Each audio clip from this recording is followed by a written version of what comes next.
soluço, é o fim do caminho. No rosto um desgosto, é um pouco sozinho.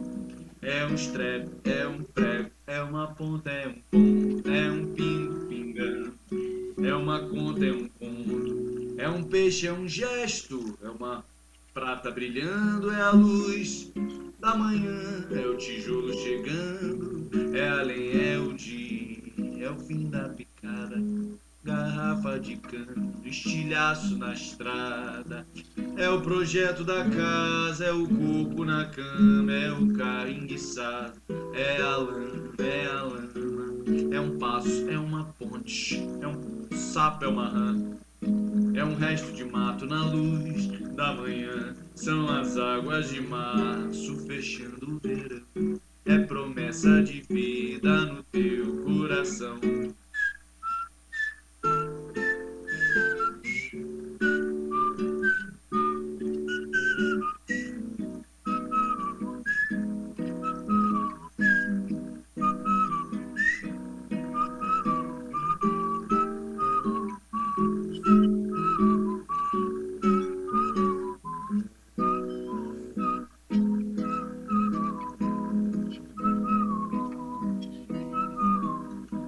É uma cobra, é um pau, é João, é José, é um espinho na mão, é um corte no pé, são as águas de março fechando o verão, é a promessa de vida no teu coração.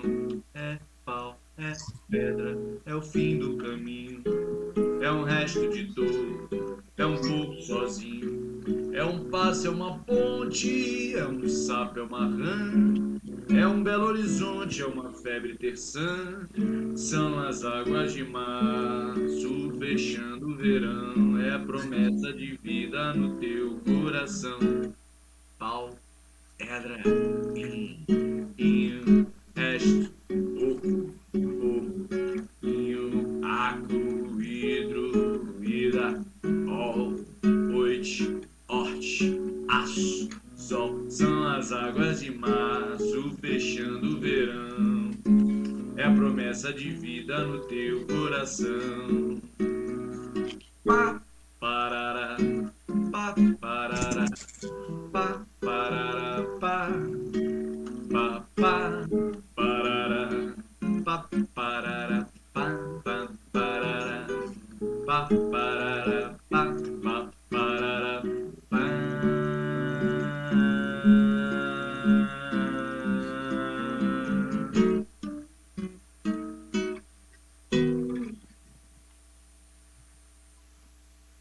Águas de março, Bravo, Gabriel. As usual. com Tom We're getting Jobim. used to you. Thank you.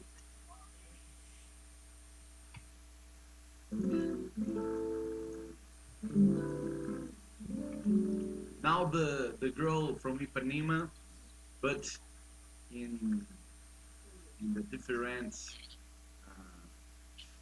place.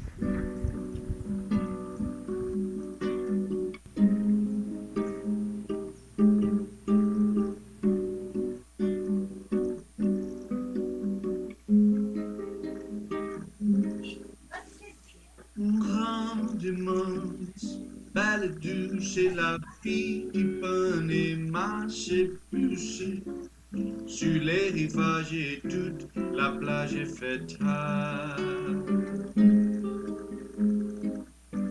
Elle est marche comme une algue portée sur l'aile d'une vague jusqu'au rivage et toute la plage est faite rare. Oh, les garçons la regardaient. Il les idées qui bavardaient. Oh, des chansons qui s'attardaient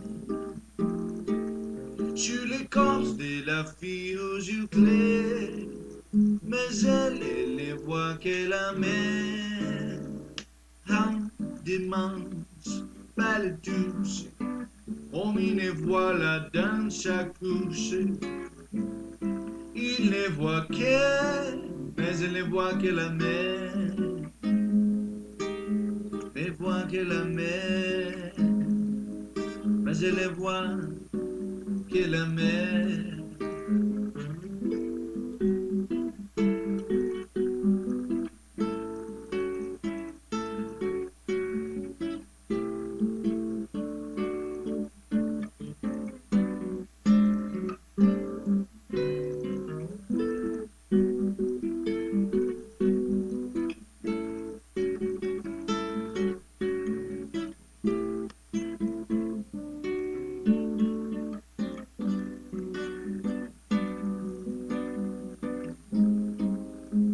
Ah, porque tudo é tão triste. Ah, porque estou tão sozinho. A beleza que existe, a beleza que não é só minha e também passa sozinha. Ah, se ela soubesse que quando ela passa o mundo inteirinho se enche de graça e fica mais lindo por causa do amor, por causa do amor. Mas ele voa que ele amé por causa do amor, por causa do amor.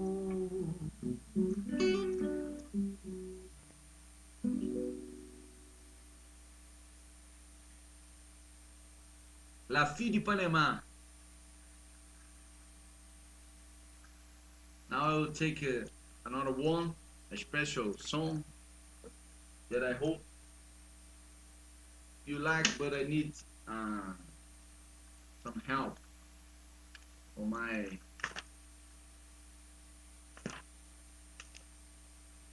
appointments.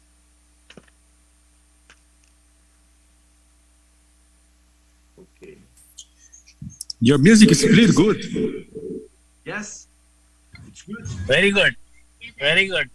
Nice. Let's go. The next.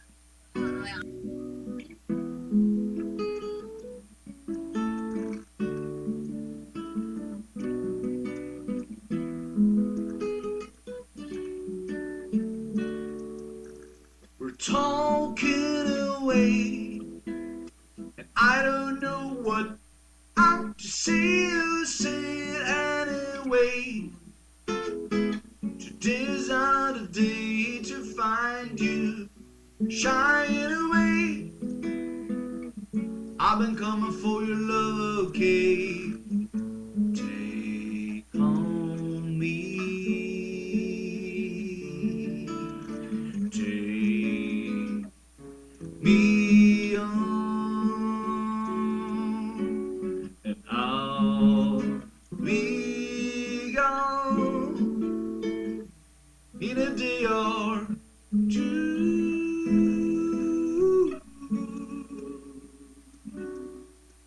So needless to say, I ought an end, but to be is tumbling anyway. Slowly learning that life is okay. Say after me, it's no better to be safe than sorry. Take on me, take on me, take me on. I'll be gone in a day or two.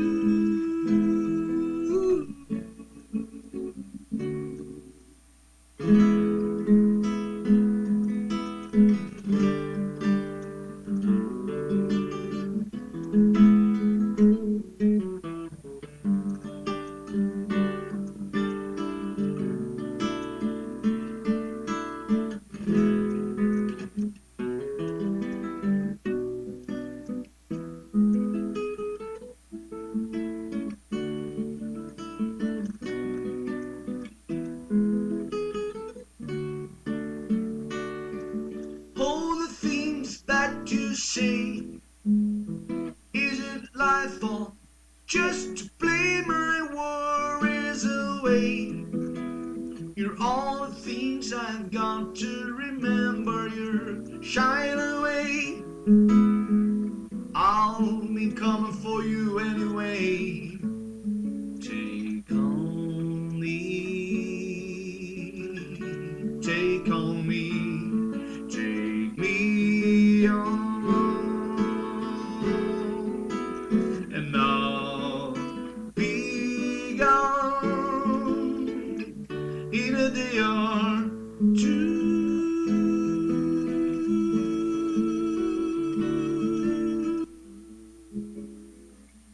Take me on, and I'll be gone in a day or two.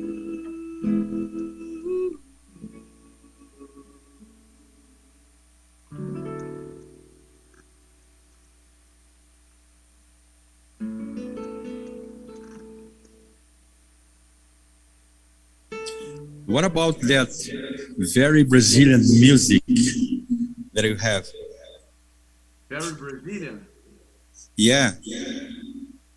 but do you listen samba or from the countryside? Yeah, I think samba. People like samba. Like samba, yes. Let's go.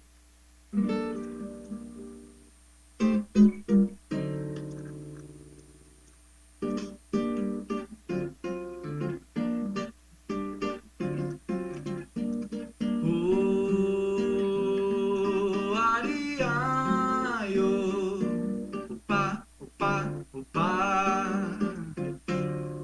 Oh, ariaio, opa, opa, opa. Mais que nada, sai da minha frente que eu quero passar.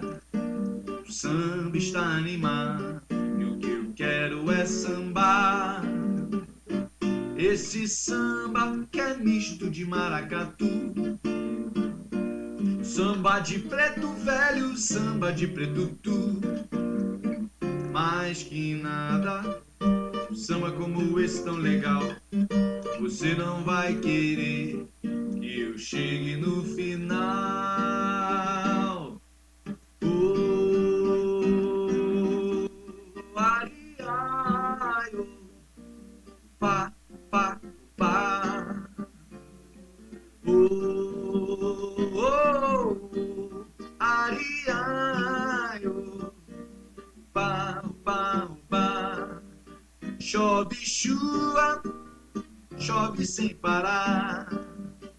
Chove chuva, chove sem parar.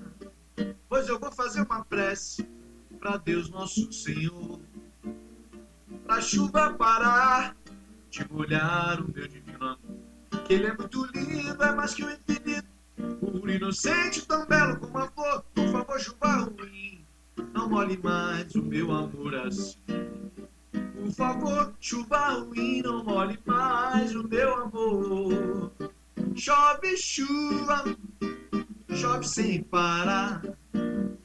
Chove, chove, chove chuva, chove sem parar. Pois eu vou fazer uma prece pra Deus nosso Senhor, pra chuva parar de molhar o meu divino amor. Que é muito lindo, mais que o infinito, puro, inocente, tão belo como a flor. Por favor, chuva ruim, não molhe mais o meu amor assim. Por favor, chuva ruim, não molhe mais o meu amor. Oh, ariaio, pá, pá, pá. Oh, ariaio, pá, pá, pá. Opa, opa, saia gada gutinha na terra bembo, opa, opa, opa, opa.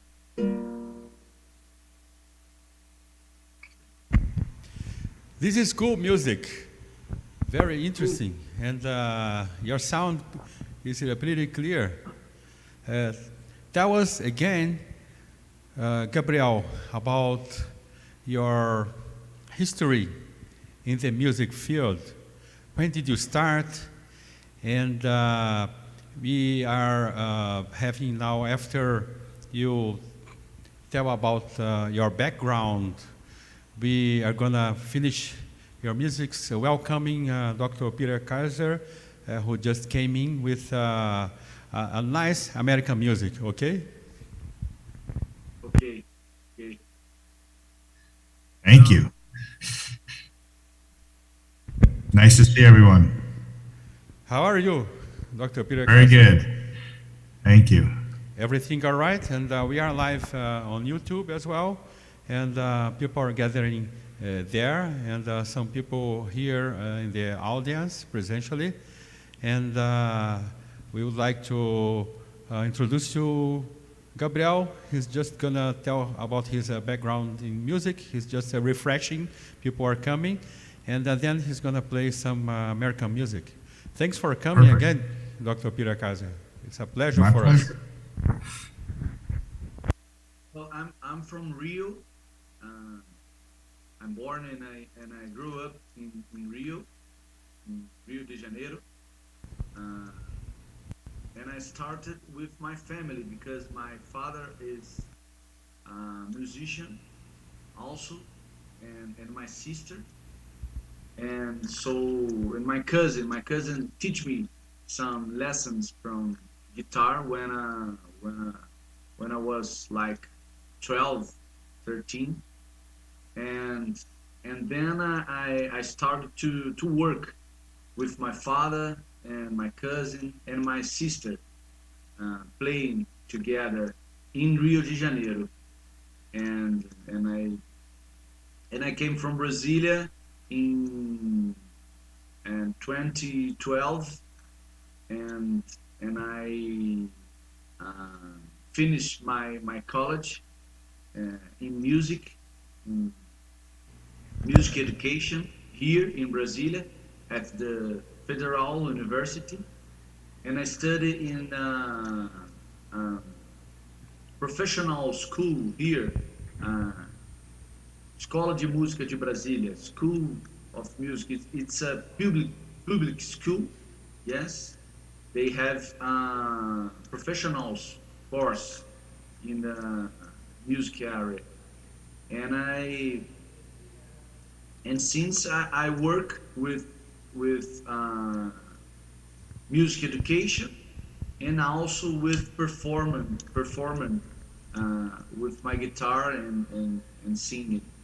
And I have with my sister, and I have some original songs, our songs. Very good, Gabriel. So, before we start, we would like just a pick from nice music that you know. I know you in a very nice restaurant in Brasilia, our capital, and you're playing that music, that American music. You know, you remember. And if you could go on and sing this. This is great. I know your voice is amazing. Go ahead, please. Okay, so let's go. Well, I got a woman way over town. She's good to me. Ooh, yeah. Say, I got a woman way over town. Good to me. Oh, yeah. She give me morning when I'm in need. Yeah, she's a kind of friend indeed. I got a woman way over town. She's good to me. Ooh, yeah.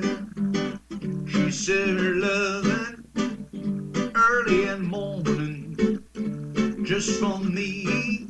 Ooh, yeah. She said her loving early in the morning just from me. Oh yeah, she sure loves it just for me. Yeah, she loves me so tenderly. I got a woman way over town. She's good to me. Ooh yeah, she's summer loving a buffet at night. Never grumbles or falsers, always treats me right. Never running in the street, leave me alone. She knows the woman's place.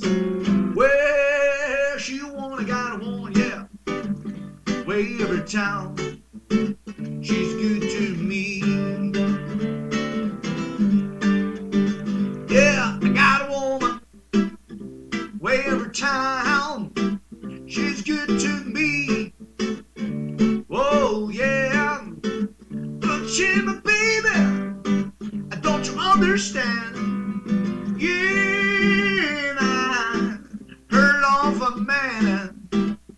I got a woman way over town. She's good to me. Ooh yeah, she's good to me. Ooh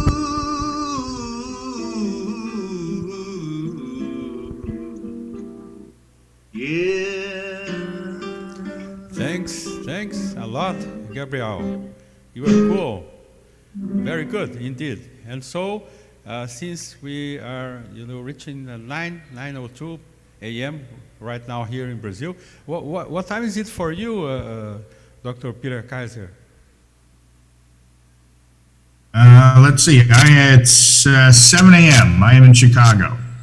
Oh, 7 a.m. So I will start our meeting here by sharing the screen and just showing you this teaser that we made for Retinawesome. And after this, we're going to start the meeting. So can you see the screen? Yes. So that's all right.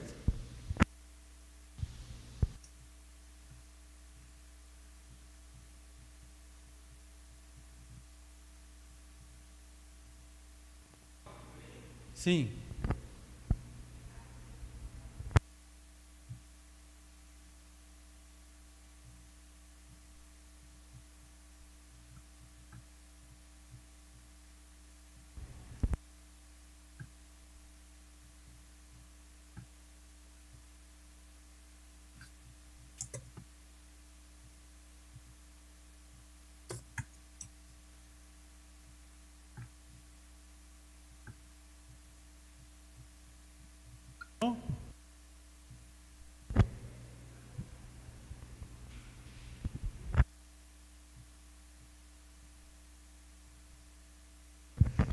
Just a sec.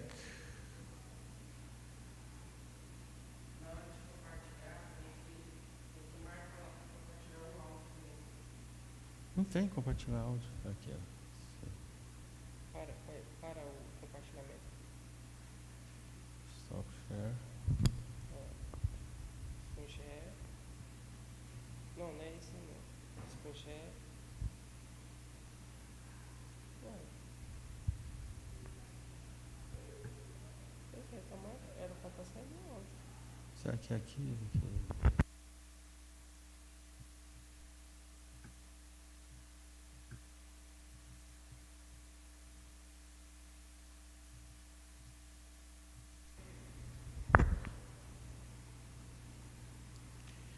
Why don't we start straight, Dr. Peter Kaiser, because the teaser is not going, but people already saw this. And, Sure. So I want to welcome you again for, our presentation in Retinawesome 17. We've been performing with Retinawesome 17 for several times. Actually, it's over 17, it's more than 20, because some meetings don't carry the number And so I remember the first time I met you personally, it was in Washington, D.C., in the retina physician meeting. I don't know if you remember that. It was long ago, I think around 2015. It was a great meeting, to go presentially, and then we had these pandemics and all these problems, and now we are reaching back to normalcy and seeing more people presentially. Thanks, Dr. Peter Kaiser. Oh, it's my pleasure. Thank you. Thank you for inviting me to this wonderful meeting. I thought we'd give it, since it's all surgical, a discussion of some of the complicated macular holes that we all see. My financial disclosures is only relevant in that I'm a consultant to Alcon and Bausch & Lomb, but in Bausch & Lomb's case, only their pharmaceutical division, not their surgical division.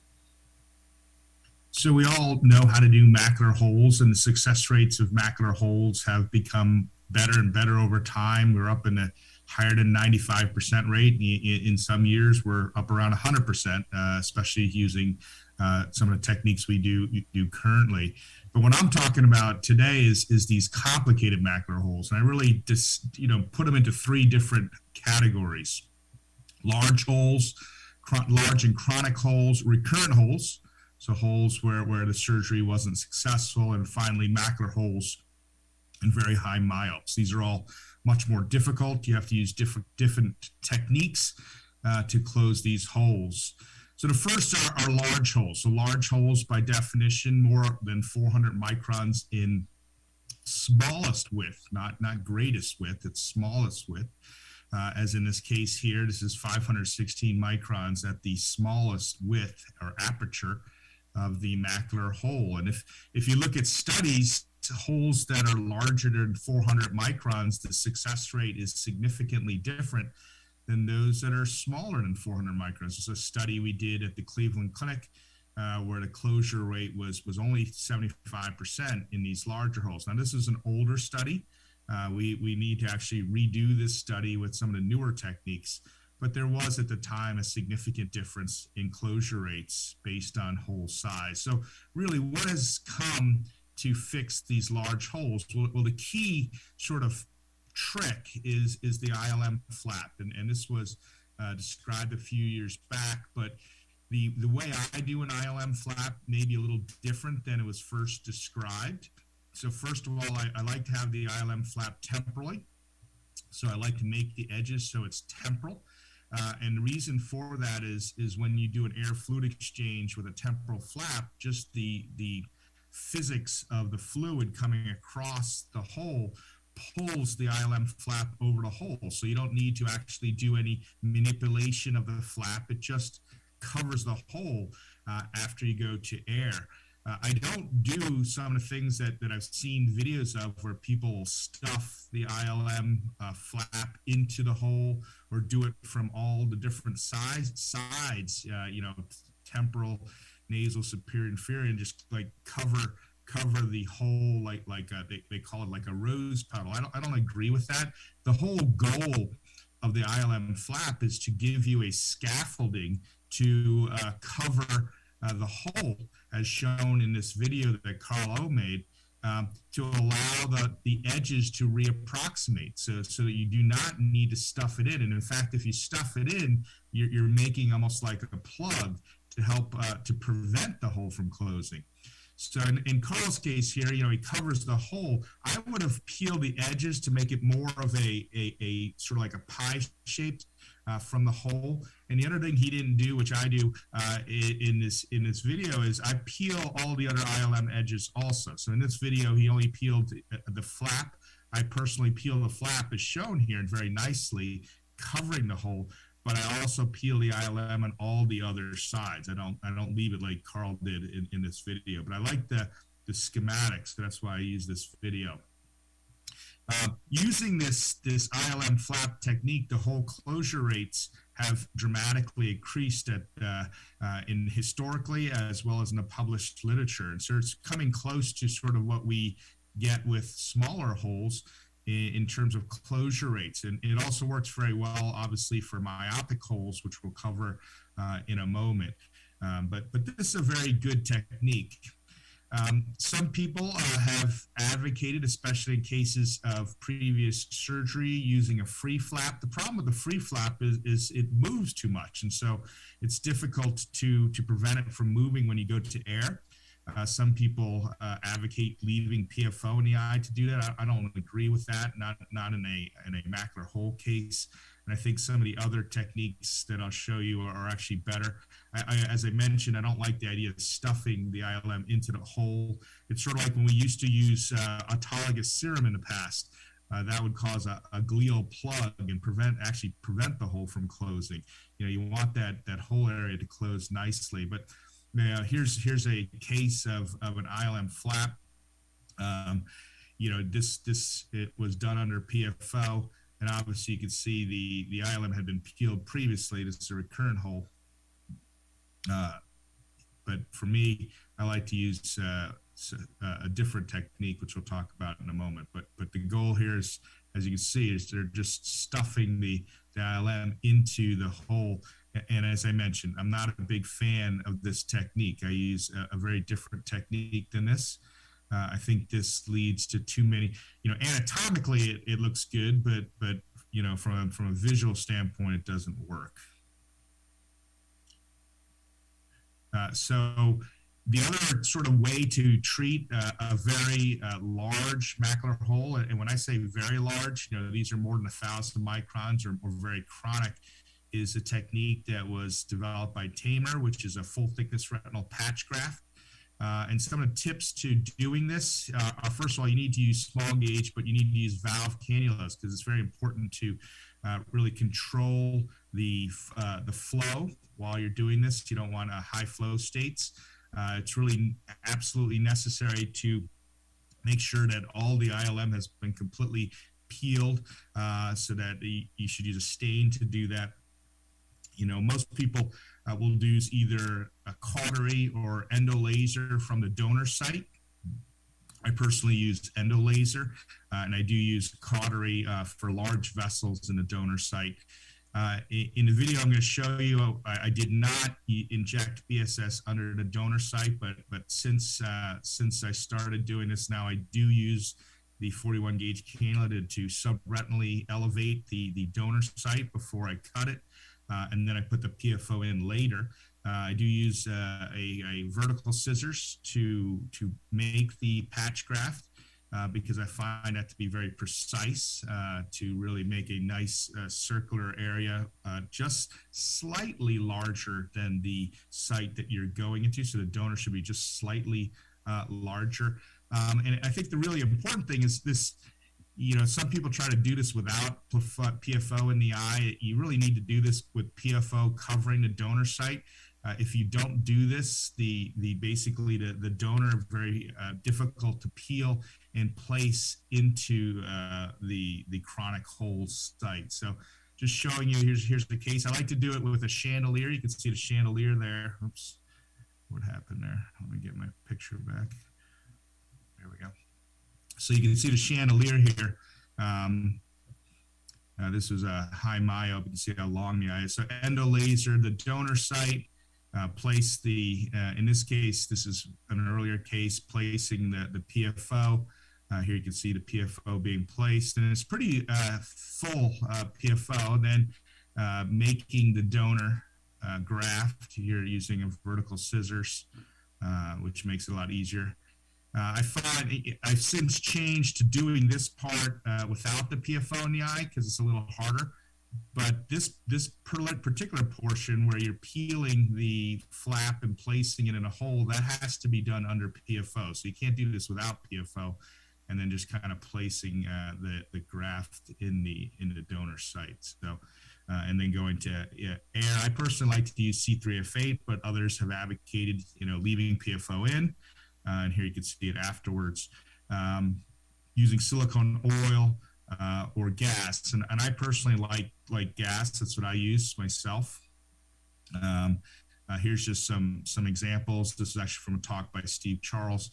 The thing that a lot of people ask is anatomically, these cases look really, really good, right? So these are very large chronic holes. And you look at the OCT and you go, wow, that looks amazing. I don't think visually it's as amazing the results as it is anatomically. Some people have said that the graft recapitulates and there's some connections between the graft and the original retina, but I don't think that's actually true. Now, there is some improvement in vision because the size of the hole has gotten smaller from the patch graft, but I disagree that the visual acuity results in these cases aren't spectacular. It's more anatomic. As I said, I use C3F8. In this case that Steve was part of, the majority were silicone oil. I think C3F8 actually works better than oil for these cases, and I don't ever use PFO, leaving PFO in the eye. But the success rate in these incredibly large holes in this case series was actually pretty good. 90% success rate, and these are very large holes, so it does seem to benefit. Recurrent holes, there's sort of the recurrence rate has been in the literature anywhere from 3 to about 10%. And this is especially high recurrence rate if you do cataract surgery after macular hole surgery. I personally, for my primary holes, always do it as combination. I do have a cataract surgeon come in, do the cataract surgery. I do the macular hole surgery, so it's at the same time. But if you do cataract surgery after macular hole surgery, maybe a year after, you got to be very careful about CME. So you tell your cataract surgeon to make sure to use non-steroidals to prevent this from occurring. So what are the tips for a recurrent hole? Well, the key thing is to see what happens. So most of them recurrent holes that I have to treat are not from myself. They were sent in. And so I don't really know what the previous surgeon did. So I do a very good ILM stain to figure out what they did. If the ILM peel wasn't too large, I'll show you a flap technique. If the ILM peel was huge, they went all the way out to the arcades, the first surgery, then it's very difficult to make an ILM flap in that condition. And so what I've started to do, which has been very successful, is to create submacular blebs. So I use a 41 gauge cannula in 4 quadrants around the macular hole to basically make the hole mobile. And when I first saw this technique, I said, there's no way this is going to work. I don't understand really why it would work, except to allow the hole to become more mobile. But lo and behold, especially these recurrent holes where there's no way to make an ILM flap, it actually works very, very well. So, it's just similar to a translocation or subretinal surgery. You just use 41 gauge cannulas.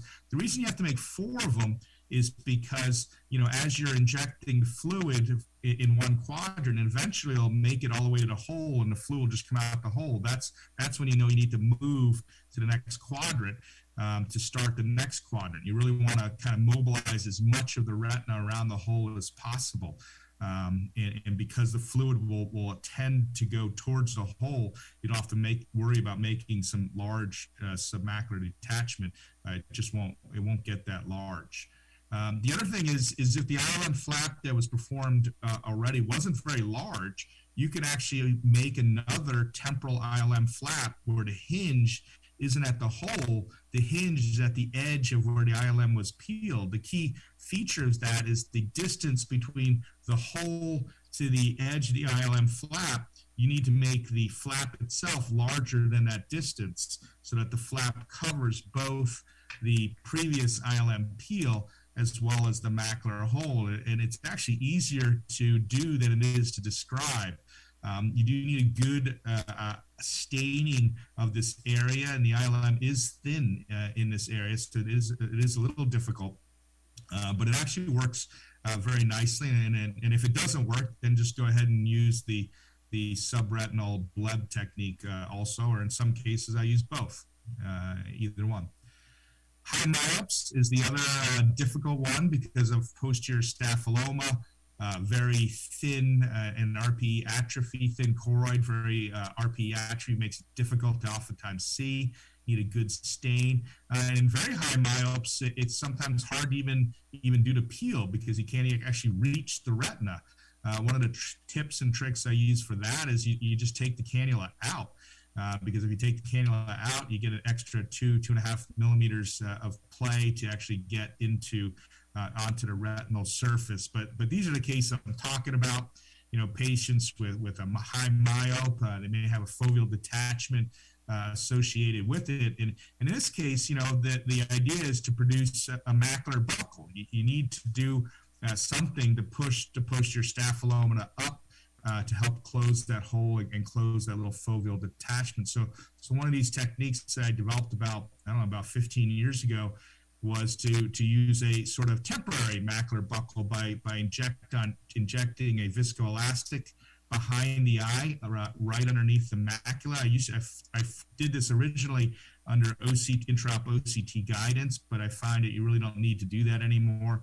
I've also, in some cases, used there's a filler that our plastic surgeons use that lasts longer than Helon does, for instance. And so in some cases where there's a very large staphyloma, I'll use the plastic surgeon's filler behind the macula. But this just shows you, some of the post-op day one, you can see how that posterior staphyloma is being pushed forward by the Helon behind the macula, and that helps close the hole. Obviously, in these cases, we peeled and also did an ILM flap, but in many cases, you have to add this additional posterior buckle effect to let these things close. So, I've showed you many different techniques to use in these very complicated holes. Hopefully, some of them will help you with the cases, but I was asked to present a case for the panel to discuss, and so I wanted to show you this case. This is a patient who had a macular hole from trauma. So they were hit in the eye at a major league baseball game. A foul ball hit them in the eye. So you can see the choroidal rupture there. And the choroidal rupture, as well as the trauma, led to a traumatic hole and then a second hole right next to it. So I'm curious to hear how the panel would recommend we fix this.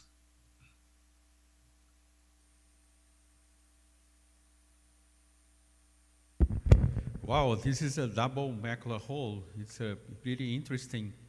And maybe the first idea would be just to put a PFC because actually we cannot cut the structure.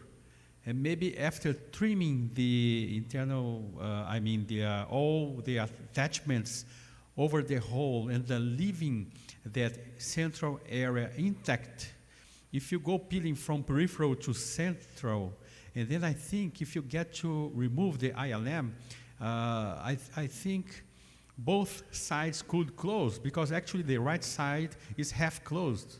So I wouldn't do anything but try peeling the ILM very carefully over those areas. Yeah. Anyone else? That's a great idea. You definitely want to peel the ILM, but I agree with not peeling the ILM in that little area between the two holes. That would be a little dangerous. That's great stuff that I've looked at. It's almost everything that I've seen all around the world, and we just saw it in a few minutes. So congratulations for a beautiful presentation. For this particular case, I would do two surgeries. I was destined to do two surgeries. The first one will be to buckle and close with tamponade the remnant, the central remnant with the right one. As I look at it, because they have a very small area to work. And then when I finish that and they get closed and I forget the other one, and then when I finish that after a few after further time, I would go for the second one to peel the ILM on the left side and cover it up with the way you do. And I would do it in one hand because you might traumatize it more and you might end up in trouble with that. It's my idea on that. Yeah, that's a great idea. Well, I'll keep you out of your suspense. So what I did was basically I flapped where the flap edge was on the temporal hole, which wasn't the true macular hole, the foveal hole we'll call it. was the true hole. The second one was due to the choroidal rupture site there. You can see that the ILM has not really been peeled between the two holes, but on the edges of the foveal hole, I've completely peeled it. And this is almost like what I do in the recurrent holes, where the ILM flap has to cover both the ILM peel as well as the hole. In this case, the ILM flap is large enough to cover both the hole. Both holes are covered by the ILM flap, and so that's what we did, covering up both. And here it is pre-op, and here it is post-op, where you can still see the choroidal rupture, but both holes were closed. The vision improved some, not great because of the trauma and a choroidal rupture. But 2200, I was pretty happy with the result. So I hope you guys enjoyed a whirlwind tour of complicated macular hole surgery. Yeah, this was really, really nice. Saad did a retinal fellowship with me back in Toronto years ago. He's a very good friend of mine. Saad, would you like to comment on Dr. Peter Kaiser's case? Sure. First of all, it's great to see you, Peter. And this was a great presentation. You've covered, most of these stuff we might see with macular hole. And I think that last case is amazing. I've never seen a patient with such a complicated macular hole. But at least now we know when we get complicated holes, where do we send them? So thank you. No, you don't have to send it to me.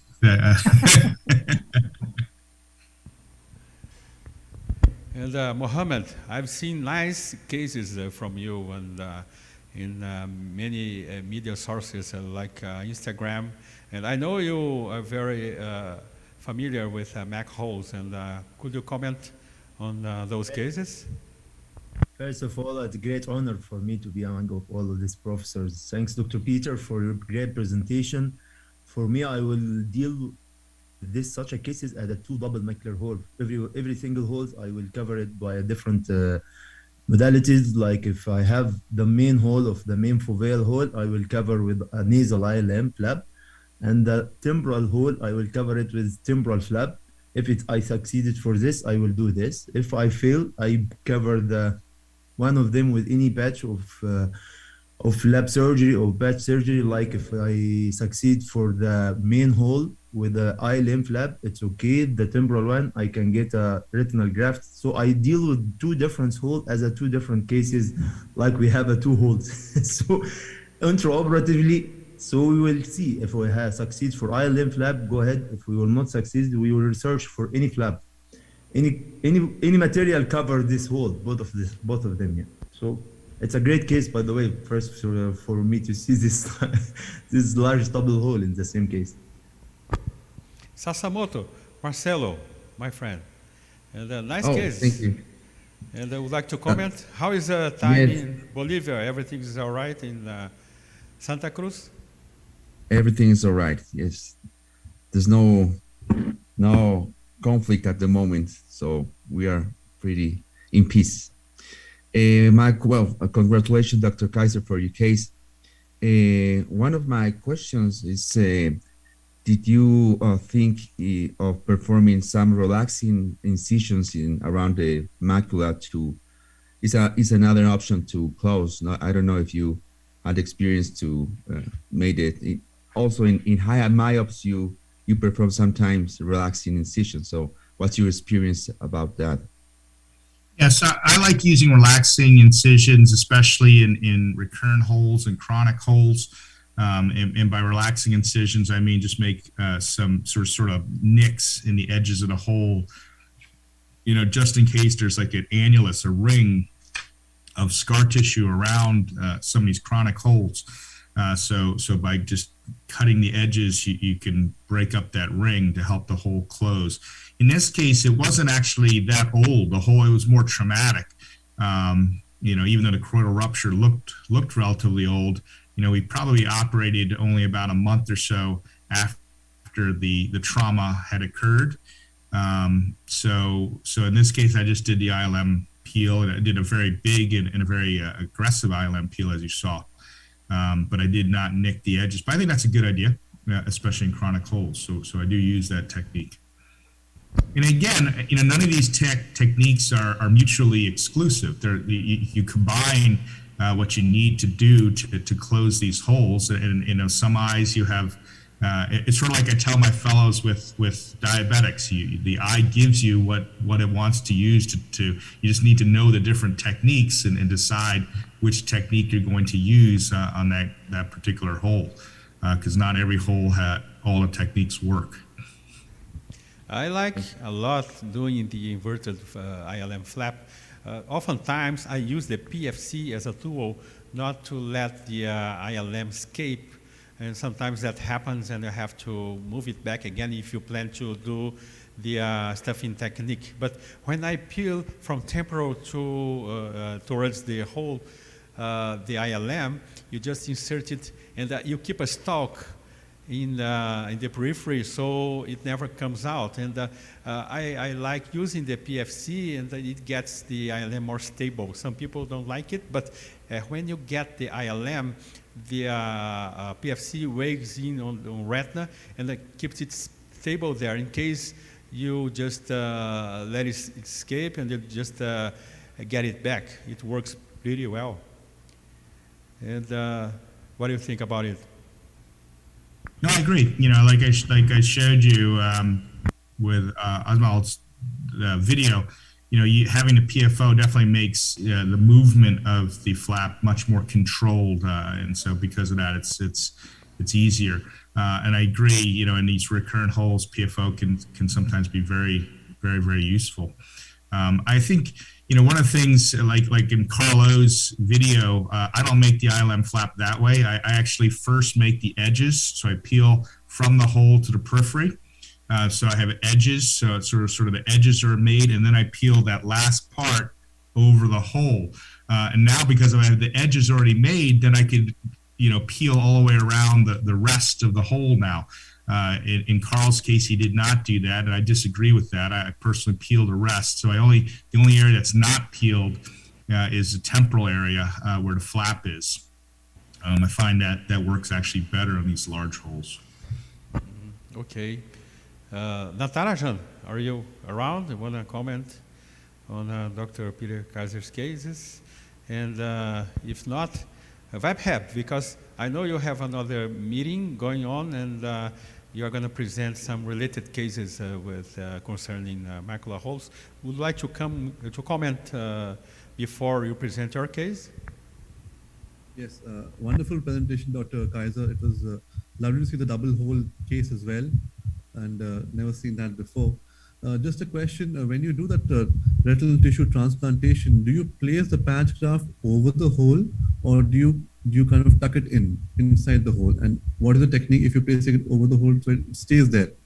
What is the tip for that? So I do place it in the hole because you're correct. If you place it over the hole, it's going to move. In that case, you have to leave the PFO in the eye if you're going to place it over.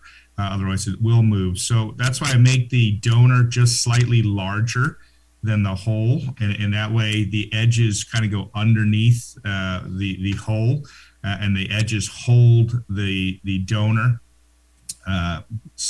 underneath the hole because I take the PFO out and go to gas.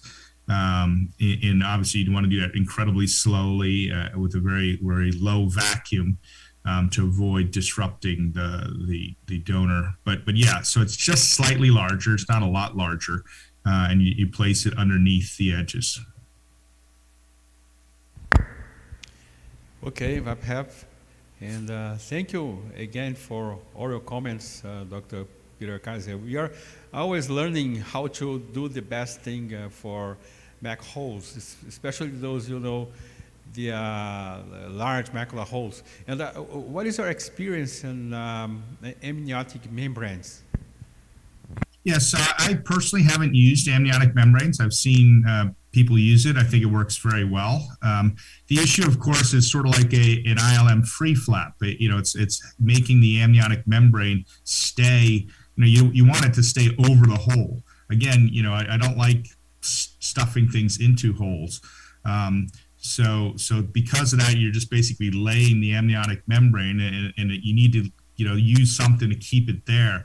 And so most people will use like PFO or do a PFO silicone oil exchange to try and prevent the amniotic membrane graft from moving from over the hole. To me, it's just an extra expense. ILM is free. I just got to use it from the eye that I'm already using it from, so that's free.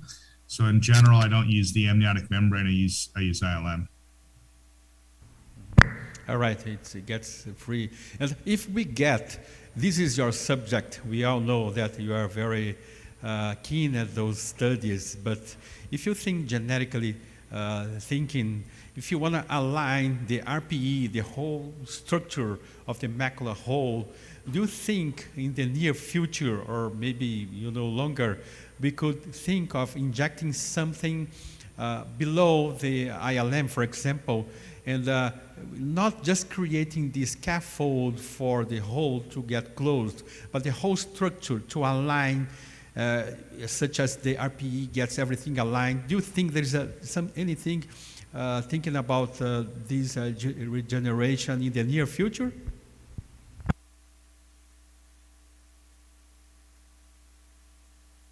I mean, it's possible. There's others have thought about using is if there's something almost like a tissue sealant that you can put over it. So if you go to air first and then put a tissue sealant over, has been tried. But all these techniques, especially the tissue sealant, some of the tissue sealant gets into the hole, and if that occurs again, that's sort of like a plug. So it's hard to say what some of these newer techniques you described, if they're going to work or not. I'm not sure. Okay, thank you very much again for teaching us and sharing with us and discussing with us these cases. And this was really a gift for our audience here, and also your lecture will be in our channel so that we could discuss more. And I would like Vaibhav Sethi, if you want to share your screen and present your case, please do so. Thank you very much.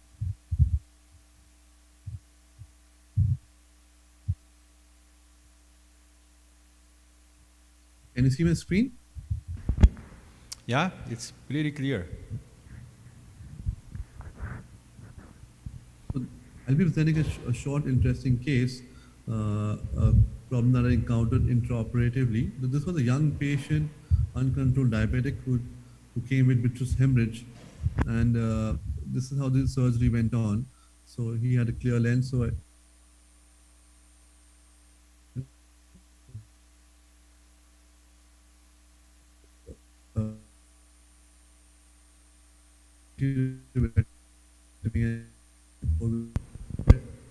Looks like the video is not moving, Vaibhav. This fibrovascular tissue, the peripapillary tissue, was quite dead, and I was not able to find a proper cleavage plane. So I tried to use my max forceps in whichever way I could to cleave off and pull this off atraumatically, this stalk of fibrovascular tissue. So this was quite vascular, and I did somehow was able to tease off this tissue from the optic nerve head, and just gradually trimmed it and peeled it, sheared it off. But now started the main issue. So the problem was that after trimming it off from the optic nerve head, which I was successful as, and the residual tissue was carefully trimmed off. Now there was a small hemorrhage that happened over the optic nerve head, which I raised the bottle height, increased the pressure to around 60 for a minute, waited for some time for the blood to clot, and just cleared off some amount of blood around it. I went ahead, did my peripheral base shaving, cleared off the residual hemorrhage whichever I could, preventing any lens touch, and this is what happened in between. So what's happening is that particular focus of bleeder is oozing out, it's bleeding as and when I'm doing. So I did not pay attention to it. I cleared it off in between. I came back and I saw the same status happening. Every time there was a thick plug of hemorrhage forming over the posterior pole. And though I had peeled off the fibrovascular stalk, this bleeder didn't stop bleeding.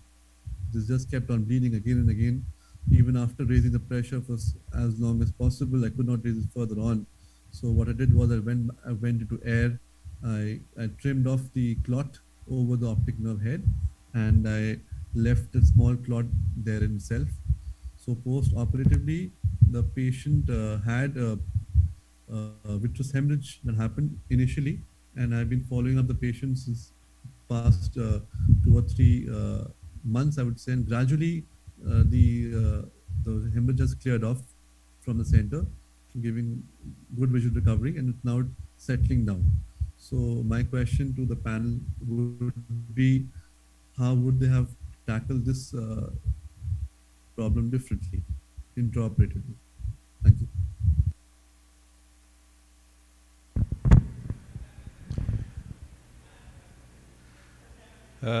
Yeah, it's not uncommon, but you know, I like cleaning the vitreous the most, and you did the right thing. You did laser, you did the whole thing. But at the beginning, I usually, after I clean up the vitreous, I like using very often the perfluorocarbon, because the perfluorocarbon helps me halt all these tiny little hemorrhages, especially those hemorrhages that halt you from getting a good view from the posterior pole, and that works pretty well.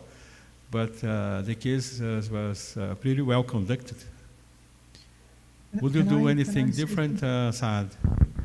Yeah, no, this is a great case, Dr. Sethi. And I think, you know, in these patients, I think there's always this chance that you have this vascular disc. And I think you don't really have to peel it. If you take all the traction around it, maybe it's not a bad idea just to leave that stock and it will just involute. But I know as a surgeon, you want to go in and pull it off, and that's what we see. I think not using endodiathermy is a good idea, because you want to be very careful on using endodiathermy on the optic disc. And I think doing laser is good. Going for air was great. The only thing I would have thought of different is maybe if I think this case is vascular, I might have pre-treated the patient with anti-VEGF, or even intraoptically at the end of the surgery, I would have added some anti-VEGF. Great case, great case. Thank you, my dear.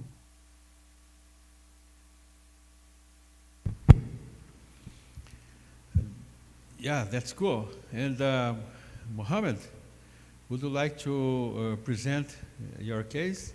Yes, sure.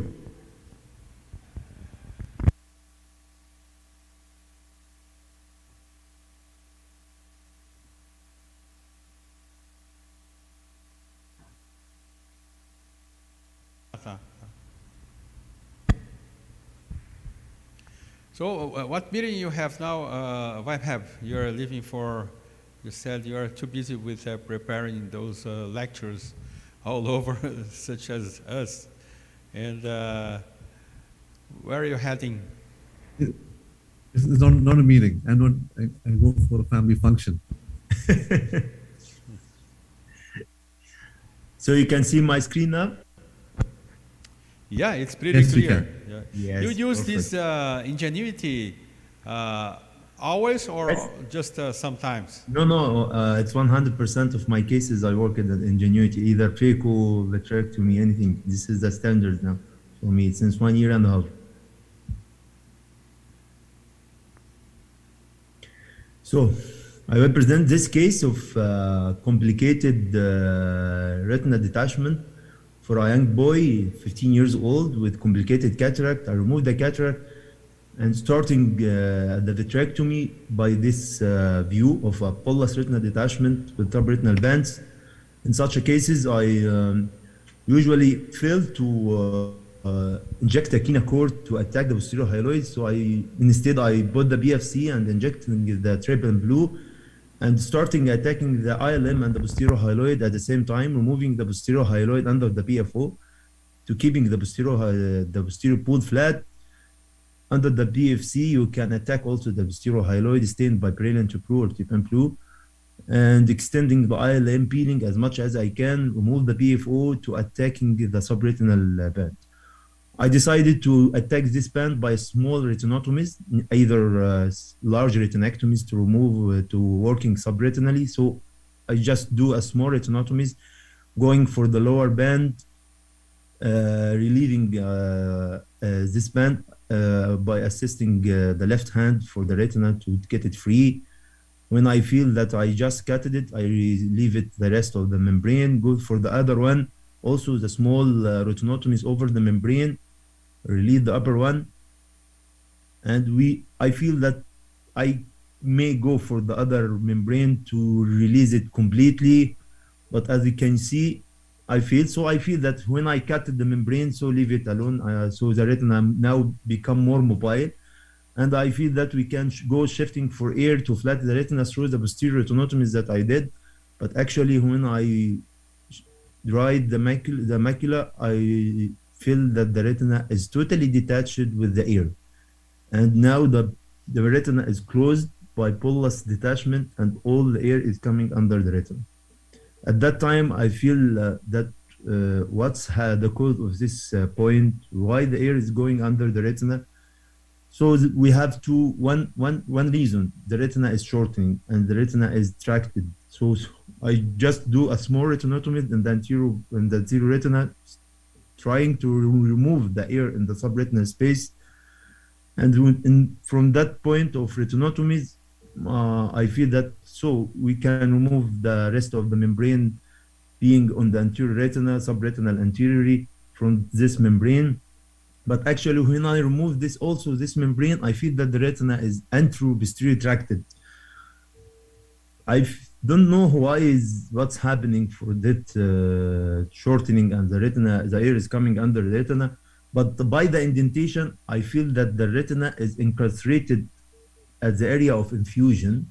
The retina is incarcerated at this point. And I feel if I relax this retina by like 2 to 3 clock hour anterior retinectomy, I will succeed to flatten again. When I put the BFC again, the retina become flat, and I didn't do direct PFC silicon exchange. I do PFC air exchange again, and I succeed to relax the retina by do like 2 to 3 clock hour lower and lower nasal, lower temporal and lower retinectomy. As you can see, I go for the air again, and drying the edge of the retinectomy and removing all the air, and put the silicone oil 2000 for such a case. For me, when I reply this case a lot of time, I need to know where is the problem, why the air is coming under the retina. And I need to know from the panelists, why the air is coming under the retina. Very cool.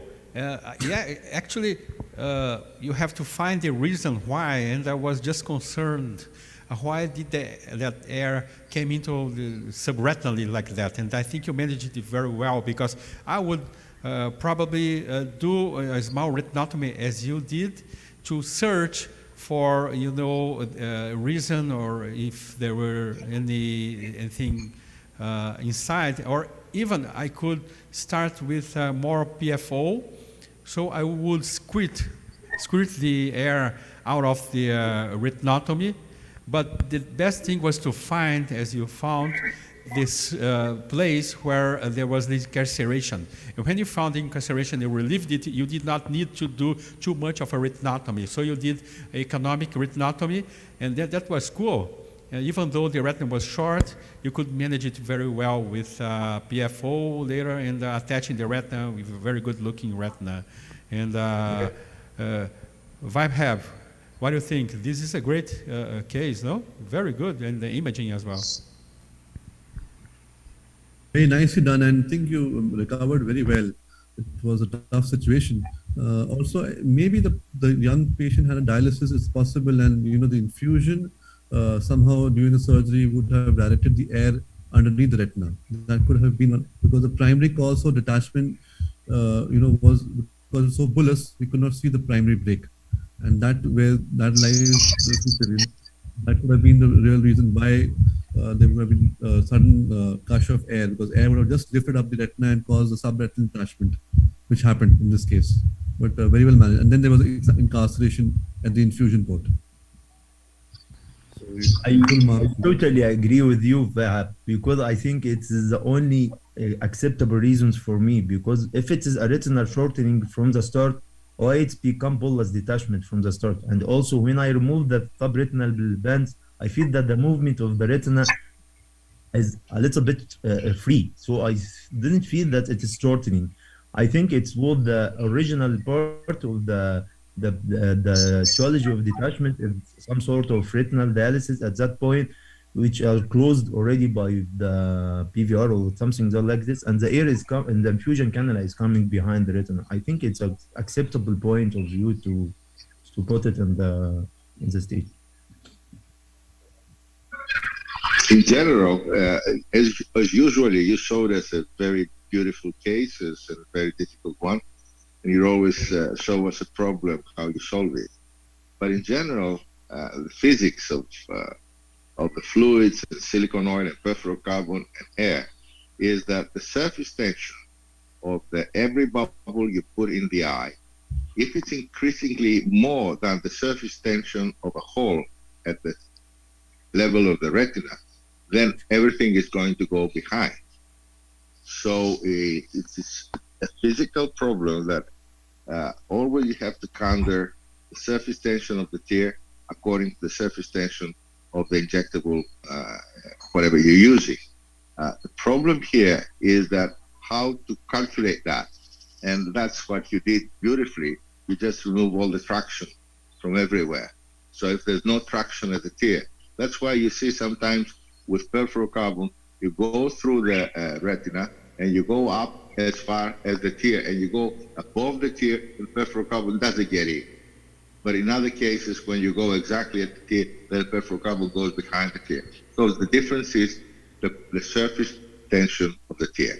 And a dialysis, when you have, it's the surface tension of the tear, of the gas is much more than the surface tension of the dialysis. And it's very easy to go behind. But you tackle it beautifully. And it's always nice to see your videos, because I'm always taking something with me at the end of it. Thank you, doctor. Yeah, nice, really nice presentation. And I would like to show Athanasius. Can I display your case next?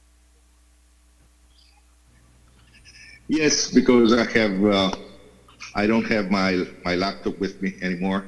Yeah. I just broke it down and have to use my presentation. I was lucky that you had it. And this is a case that I would like to show you that it's happening 15 years ago. Everybody thinks that we have a lot of innovations at the time that things are happening. So we got a 6 months old retina detachment. I think this slide. I don't see it. I don't think this presentation is complete. This one has only one slide, so. A video, yes. You'll go to the next one. You can go to the next one. Okay. And easy. Let me get the other one. Just a moment here. Well. You want the zipper one? Beautiful picture here. Well, whatever you feel it's comfortable for people that they see it. Well, the zipper syndrome is a new thing that it's happening to every one of us, and we just call it zipper. Next one. Can we have the next slide, please? Sure. And what it's all about? About zipper syndrome is that the vitreous base, this is Thessaloniki where I live at. It's a city, and I would love to have you there sometime. Next, please. You know that the vitreous base has a place in the eye anatomically, and it's 2 millimeters ahead and 3 millimeters behind. And that's usually what it is, where the vitreous it's incarcerated to the retina area, and it's very hard to remove it. And usually there's the problem when it's happening. Next.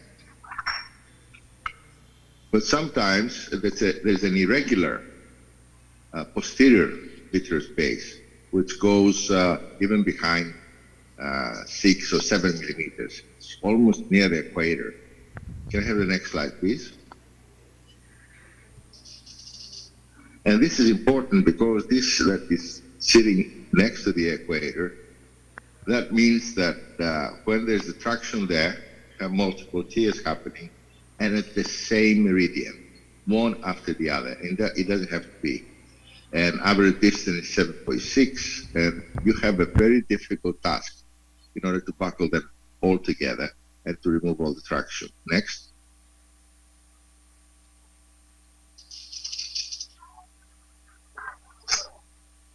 So, multiple tears in one meridian, a retinal detachment without actually PVR. The same plane tears also in attached retina, and a posterior base insertion. They give the impression of a continuity that acts like a zipper that's given time is going to open all of them, and it's going to transfer to giant tear. Next.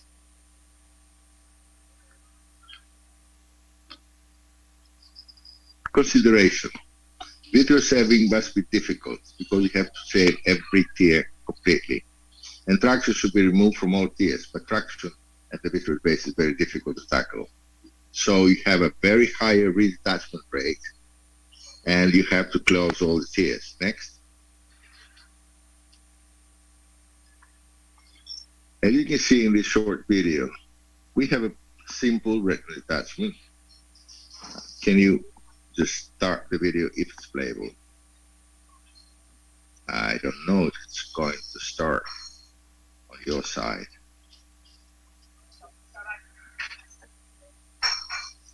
Yes. Flowing good, flowing good.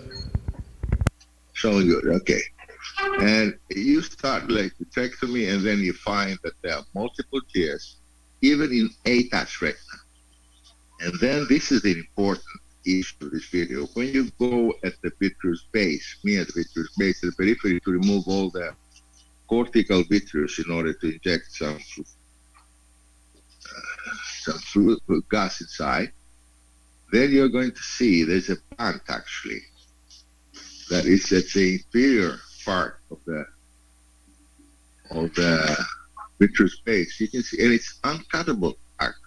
You can chew it, and it's so elastic and so strong that it's not cutting off. Can you see this band?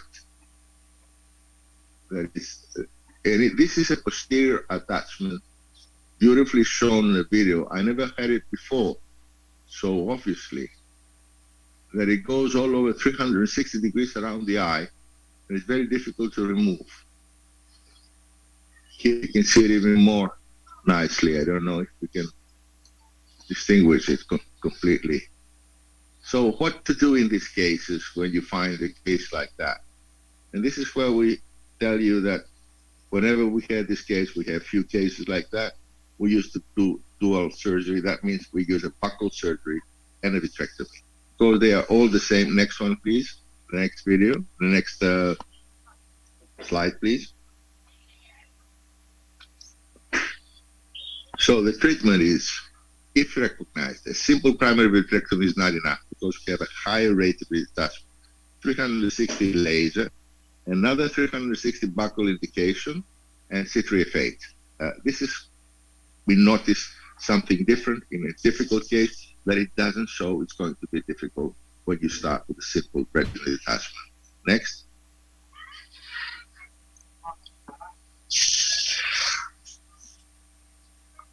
Well, I think that the progress comes from doing the unconventional. Next. As Machiavelli used to say. Next one, please.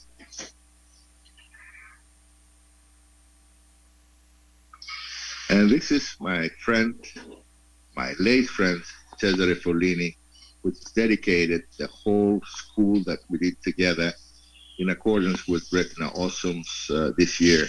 This was done in Thessaloniki in July. Next.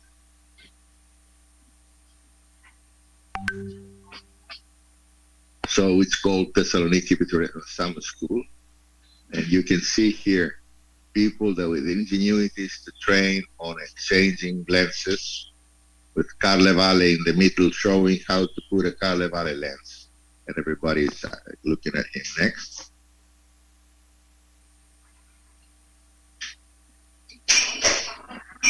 And this is the setup.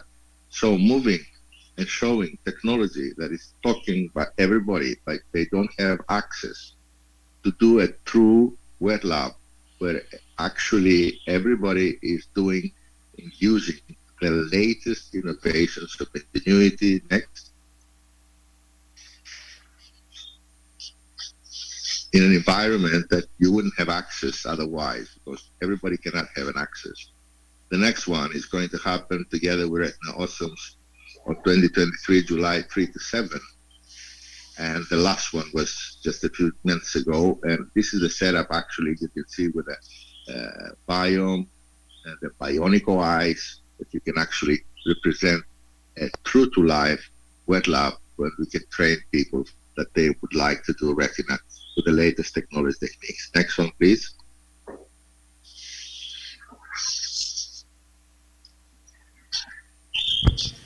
It's interesting. That's about it.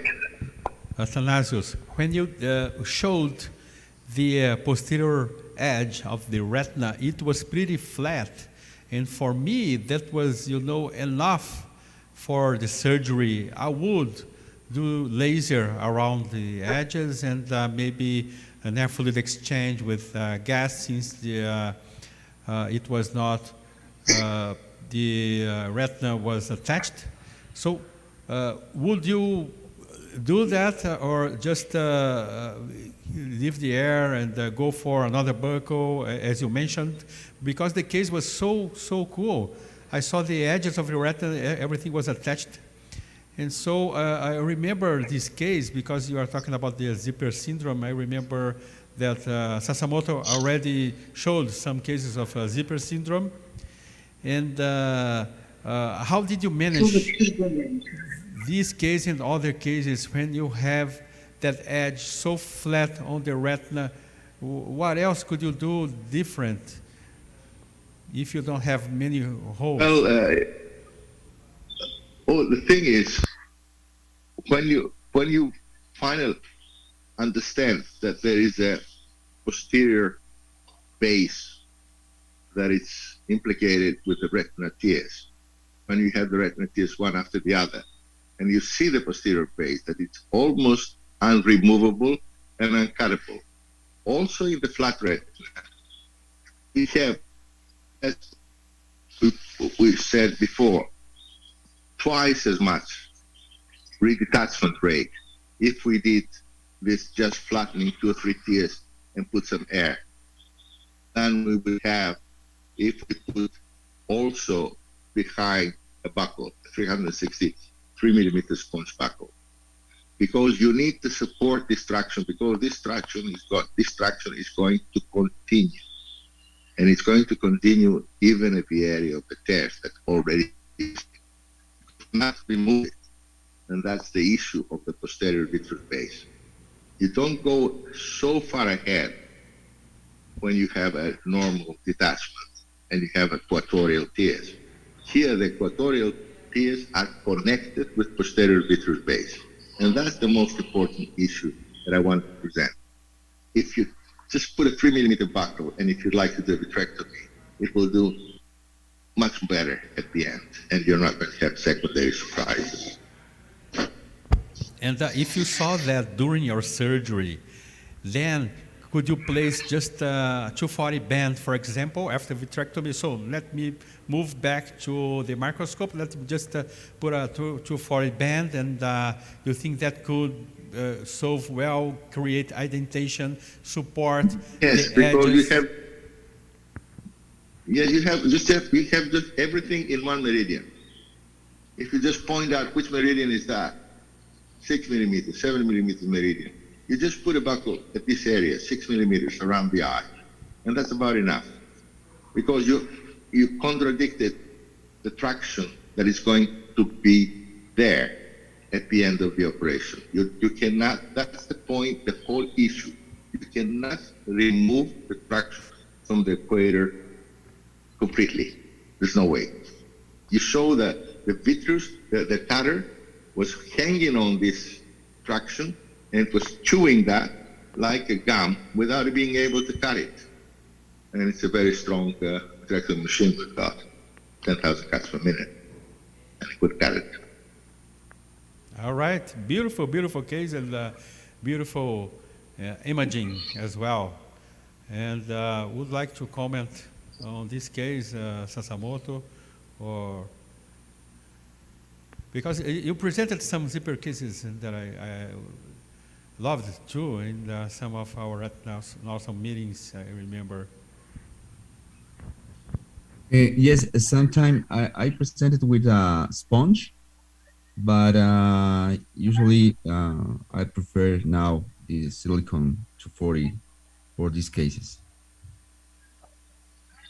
But I'm using a sponge, 3 millimeter sponge all the time, because it's easier for the fellows to put 4 sutures in a 3 millimeter sponge, because they don't have to pull it with a 240 band. You have to pull it, and you don't know, each one is not prepared to know how much to pull it. And we're in trouble sometimes by fellows to pull it more than they should pull it, and we have anterior ischemia on band. You will never have anterior ischemia for putting a 3 millimeter sponge around the eye, because you don't have to stretch it. Just suture it there in 4 quadrant, and it's going to push enough buckling energy to remove the traction from these eyes. That's my idea. It's not clinically proved, but I really, with my fellows, I'm sometimes in trouble how much they're going to pull the band. yes, that's really that's true actually. But I prefer now doing with the silicone. But I think it's I'm congratulate you, doctor, because all the fellows need to learn these types of options that they have in the future, to future cases, complications. So congratulations for teaching that. That's why we have this Thessaloniki Vitreoretinal Summer School. We try to use, now we have been 11 years and we have more than 300 ophthalmologists from all over the world training in exchanging lenses, cataract complications, putting a band, and always we need this technique to be there. We don't want to remove the technique of knowing how to put a band in the eye. We don't want to hear absolute. There are a certain indications, especially in young people, that they should not do vitrectomy, that the buckle is very essential to have. So it has to be done in the fellowship program. It has to be there. They shouldn't remove it. Especially now that you have the infusion, that you can use the endoscopic light, because people are not very accustomed now in the indirect ophthalmoscope. It's very difficult for them to do an indirect ophthalmoscope surgery. But now with the endoscopic light, they can do the whole procedure, and like they know it. So it's just techniques, how to put a band, how to use it, how to train in the eye. I'd love to do that. All right, then. Great, doctor. Thanks, Athanasius. Always good teaching as well, and considerations. And I would like to call Natarajan for presenting his case. Thanks, Natarajan. Thank you, Hudson. Thank you, Thanasis. I enjoy your presentation. Your video was great. In spite of you lost your computer and Hudson helped you. So I'll share my screen.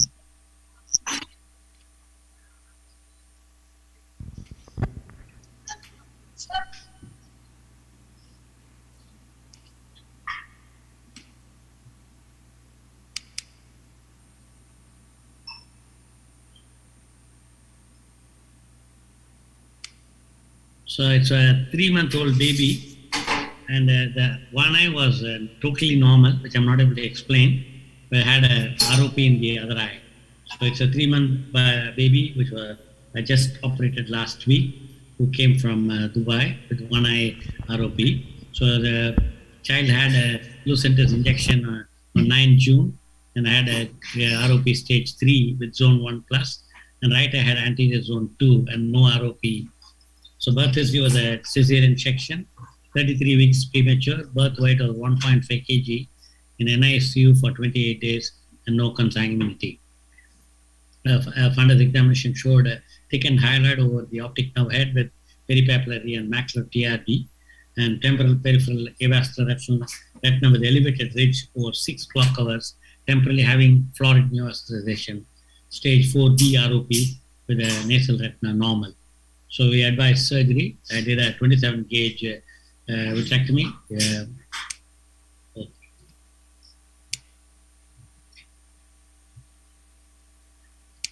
So this is I just took a 1.5 to 2 millimeter from the limbus, the 3-month-old baby, and using the 27 gauge pars plana entry.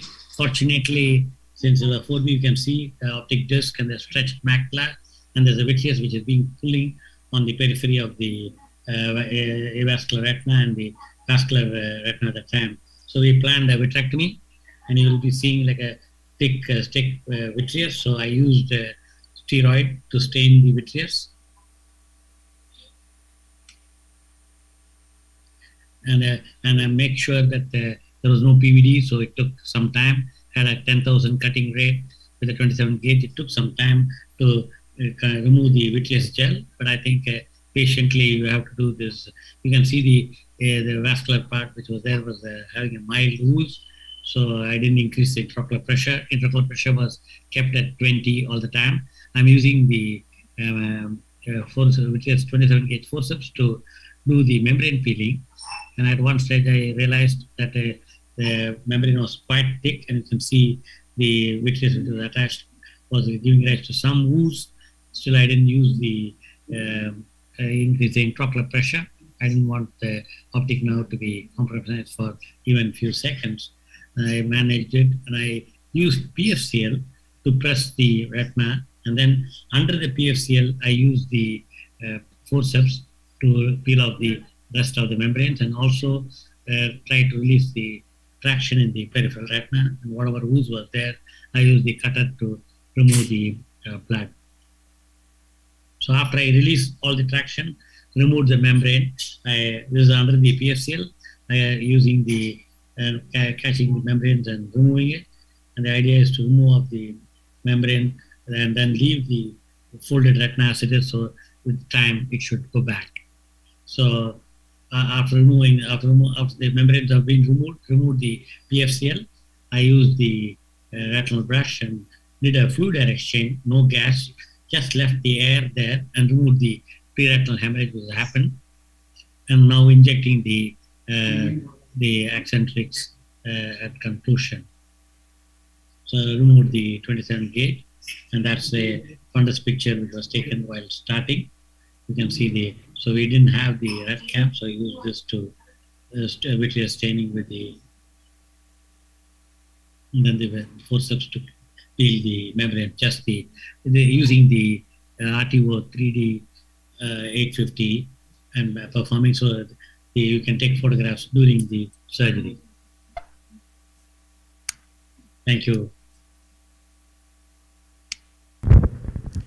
Very interesting how you managed using the PFO and also to remove and strip those membranes off the optic disc, especially in these patients. They have a different feeling from the membranes.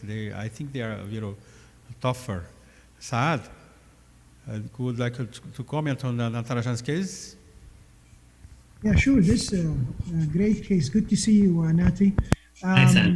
Yeah, I think the beauty is with the 27 gauge. I think these are great achievements. I have also had similar experience in kids and babies using 27 gauge. I think these cutters, the geometry of the cutter is really beautiful, and I think you did a great job. Thank you. Thank you. Only thing I could not explain why when I was having maybe one of the explanation my colleague Dr. Jaydeep gave, that giving the lucentis in one eye, because of the systemic absorption, the other eye got the ROP regressed. Unfortunately, the avascular retina had the vascularization and became normal. And maybe this eye, if you would have done more laser, maybe you could have avoided the surgery. So a lesson to learn is to watch both eyes carefully and also do the give the anti-VEGF and also do the laser in time. For ROP patients, Natarajan, how often you decide for, stage 4 on, and how often you decide for, the vitrectomy with the band, and when do you decide to remove the 240 band, for example, in case you used it? After how many years the child is older? Okay. So if there was a traction all around, I would have used a band addition to this. Since it was a localized traction only in the temporal side, I didn't want to put the band. And if I use the band, I'll make sure it's mildly tightened, and so that being a child, already the ROP babies are prone to be myopic. And if you have the band a little more tight, you'll have high myopia. So to avoid that, I'll have a mild buccal effect. And then I usually remove around the age of 3 or 4. They either just loosen the buccal by just cutting the 240 band. And since I don't use sutures, I actually make a squirrel flap and then pass the 240 band. You have to be careful because the eyes are very small and sclera may be thin. But still, I like to do a squirrel flap instead of using a suture. And then there's a Watsky sleeve I use, so no suture at all. So I can cut on one side and just pull it off so that I don't have to just cut and leave it. So one of the recommendations is to cut and leave it. Other is I cut and then I pull it in with along with the Watsky sleeve, it comes off. And I recently had a patient who was done. I don't know why the patient came very late, almost 7-8 years later, but I could still remove the 240 band. All right. Very cool cases. Thanks a lot. Thanks a lot. I have a comment. Yes. In cases, I usually do like some cases of ROP, and you have to be careful with the posterior eyelid because it's one of the problems later, to reoperate patients, and sometimes you think you remove all, and it's not. So you gotta be an eye on these patients and watch all the time. Control them because to reoperate is a possibility. Natarajan. Yes, I agree with you. Yes, reoperation, and we have already explained, counsel the patient of all the complications, including reoperation. All right, thanks. And I forgot that Saad has a surgery right now. And, Saad works hard. It's Saturday. Saturday here is a time off for us to, to be around. And I know you're a good worker, because when I came back... But weekend is a Friday, right? Yeah. when I returned from Saudi Arabia, I was here in Brazil and I was trying to reach our friends back in Saudi Arabia. Now I'm working today on Saturday. I'm working all Saturdays. You work hard, It's like a normal day. No, yes. Saturday is not holiday for us. So, yeah. So great. Well, thank you very much, and it's great to be here again with all the great. We all again want to remember our great visit to Saudi, and we had a good time. And particularly Thanasis and myself on the Sunday had a wonderful day. Thank you. Listen, Nati, I have a picture of both of you with the Saudi customs. I'm going to present this in one of the meetings. So don't worry about it. I have it. That will be great. And I want to welcome Dr. Lam Saad, our professor, Dr. Lam, professor from the TVRS as well. And it's an honor to have Dr. Lam. I was missing Dr. Lam. So now he's going to watch Saad's lecture. Great. And thanks a lot. And Saad, we had a great time in Thessaloniki with Dr. Waching Lam and had a wonderful evening with Thanasis' son. Yeah, Thanasis promised me maybe next year I'll be invited. So I'll be with you. Great to see you, Dr. Lam.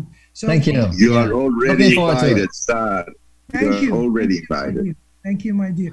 So without further ado, I'm just going to share with you this case, which is a little bit unusual. This is an elderly male that came to see me. He's known diabetic for years with uncontrolled, like unfortunately most of our patients. He's got problem in both eyes, multiple laser and injections, and had surgery in the other eye with poor outcome. I'll share with you the OCT pictures. The left eye with counting finger vision is the eye that has been operated in the past with a large ischemic looking macular hole. And the eye that I've seen, he's coming to see me, is the eye with this tractional diabetic macular edema with some thinning in the center. At this stage, his vision was 20/200, and I did discuss with him the possibility of surgery, but I told him, there's always a chance that this eye might end up like the other eye, so maybe we should just wait and observe it. We waited for 3 months, but unfortunately the condition just got worse. The traction was more, and the fovea is becoming really thin. And you can see in the top right-hand corner the picture of the other eye with the large hole and the ischemia post-operatively. So at this stage, we elected after a lengthy discussion that we're going to go for surgery, keeping in mind there's a possibility we might end up with the same thing. So this is just the OCT showing the traction with thinning right under the fovea, very thin, disturbed structure of his fovea and macula. So I'm just going to move the video for the sake of time. So after doing a core vitrectomy, I put triamcinolone just to try to address the posterior hyaloid. What I've tried to do here, and here I'm using a 25 plus 10,000 K beveled vitrectomy probe. I'm trying to cut around the fovea to try to release as much as I can, but without doing any vacuum, worrying that if I do vacuum, I might just pull off this very thin foveal cyst and transfer it again into a hole. So again, I'm trying my best to go all around to try to 360 degree to release the traction, and again trying to see if I can get a hole closer to the disc in this posterior hyaloid and try to cut instead of pulling. And I have to say the beauty of these cutters that they're beveled, and the fact that it's 10,000 cut makes it really work very well, and you can certainly insert it into these smaller areas. And you can see again, I'm trying to release that posterior hyaloid. This is a magnified view, and again trying to go around to cut all this posterior hyaloid as much as I can, avoiding to apply any vacuum or traction on the fovea. And it's working just fine. And you can see here, I'm managing to actually have a hole and go around. Do you like using the macular lens for that to see it closer, Saad? Sure. What I'm doing here, I'm using the Resight system, and I'm just switching from the yellow to the green lens. And to me, it gives me good satisfaction. So I'm happy. And you see here, I'm trying to open that posterior hyaloid, doing my best not to pull on the fovea. And, just with patience, you will succeed.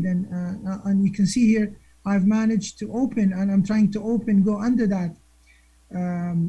And try to release as much as I can. In this case, and then I did air fluid exchange, and I left him with air. And in this case, I elected not to, of course, peel the ILM. And I have to say, to my surprise, he looked pretty well within a week. Almost all the traction has disappeared. I guess I was lucky enough not to induce the hole, and his vision has really improved. I've seen him now 3 months, and he's pretty stable with a vision of around 20/60 and a very stable condition. The lesson I learned in this case is that, these vitreomacular traction diseases are very common in cases of PDR. If you develop a macular hole, that's not a good idea, and the prognosis is actually very poor. I find OCT very useful in diagnosing and planning the surgery for these patients. I don't know if I should have peeled the ILM, but I was really worried, peeling the ILM may just complicate the condition. So That's my case. I would love to hear what the other panels think about. Yeah, Dr. Lam, would you peel the ILM? The retina seems so, weak. I don't know whether I would peel the ILM in this case. I think you did enough. What about you, Dr. Lam? So that was a very well executed case. I think you're right. I think these cases of visual macular traction, especially in the diabetic patients, are challenging, and quite often they are long-standing, and the retina underneath, as you show in your case, has quite a bit of atrophic component to it. So undue pulling with the instrument can cause significant risk of tearing, or in your case, you worry about creating a macular hole by doing too much work on that. The other options, one, I see what you done. Basically, you just take away the vitreous and very delicately trim it off from the surface, and taking advantage of the bevel tip configurations of the cutter. Another option you could consider is taking a banded like a cystotome kind of needle, so using a 25 gauge needle, bend the tip, and then go near the optic disc and slice the posterior hyaloid, because you have a very taut posterior hyaloid kind of structure there. So if you can make a cutting into the posterior hyaloid, and then do exactly what you do, you can do a circular movement around the macula to kind of to separate the residual posterior hyaloid. Because I think in your OCT, there was still a little bit of posterior hyaloid on the surface, but the anterior posterior traction from the vitreous itself has been trimmed. But the main message is that you've done the job. Like that you go in to relieve the vitreomacular traction without creating more damage, and I think that will be that's the lesson to learn. I think you have to kind of balance the risk and benefit, and there's many ways to do this. I'm not sure, especially seeing your result, doing more is better. Yeah, thank you very much. I totally agree. And I was doing this case with the picture of the other eye in the back of my head. I know I was really worried I'll end up with the same picture, ischemic, large hole that probably is going to respond to anything. So thank you.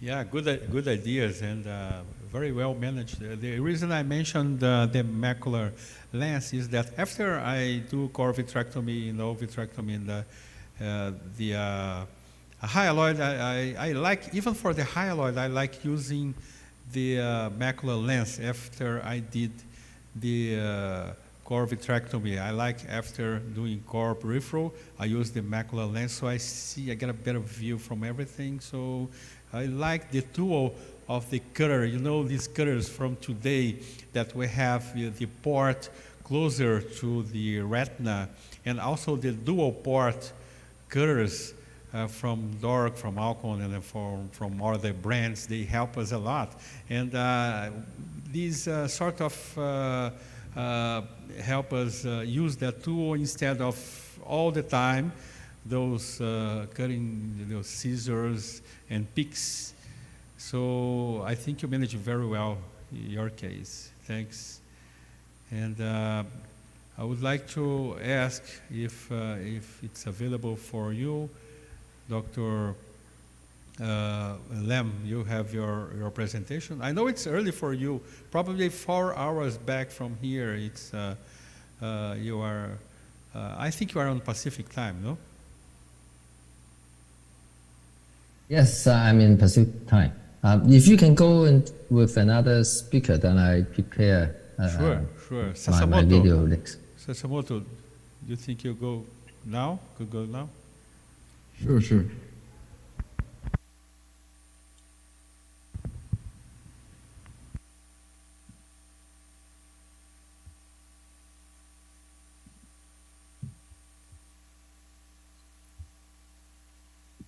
Okay. Can you see my screen? Yeah, it's pretty cool. How high are you, Marcelo, in Bolivia now? It's above Three 3,600 meters, more or less. yeah. And you manage that very well because I know you you work out a lot, and I see some videos in the Instagram and other social media. This is good. Well, right. At home, I'm at 3,200 approximately. The airport, the Bolivian, the La Paz airport, is 4,000 meters above sea level, so it's really high. Okay. So I'm going to talk about adult ROP, the late complications of ROP and surgical treatment. Well, in the modern vitreoretinal surgery, we know that the primary repair of an adult ROP when scleral buckle only alone is performed was failed. So a combined scleral buckle and a vitrectomy is the most appropriate approach.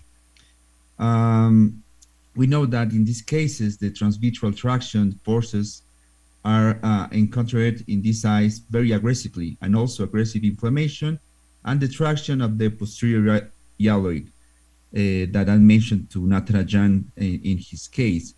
So this patient is a patient of mine, is with all the consent. He tried to conscientize all the patients with this late ROP to take care of themselves and take care of their eyes. So with this consent, I will show you his case. He's my patient. He's a weightlifting patient. When he usually do that, knowing that he was had problems with ROP. So the right eye was no light perception and stage 5 of ROP with thesis bulbi. The left eye was that we performed the surgery, stage 4, tractional retinal detachment, 2 months evolution. And here's my first approach. So I perform first my scleral buckle, only scleral buckle. Scleral buckle 240, and 7 days later, we perform this vitrectomy surgery to avoid inflammation. These cases are really tough, so we need to separate the two procedures. First, the scleral buckle, and 7 to 10 days, the vitrectomy. So I perform the vitrectomy. You will see a retinal detachment, really a lot of traction, membranes, and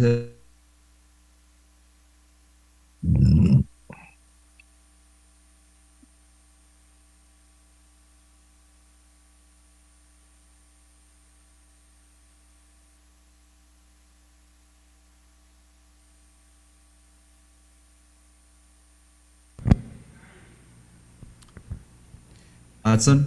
Yeah, sure. Did your connection, okay. Did you lose your connection? Yes. I will continue. Okay, okay. Okay. Can you see my presentation? No? Yeah.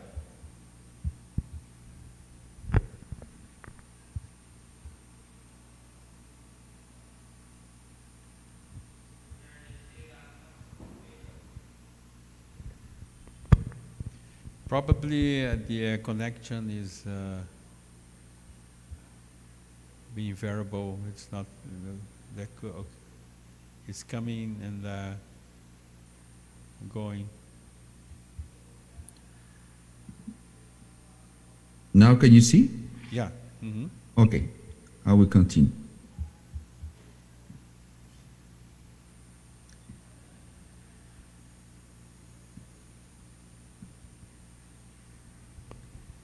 So we perform this, puts the intraocular lens and then perform the vitrectomy using 23G.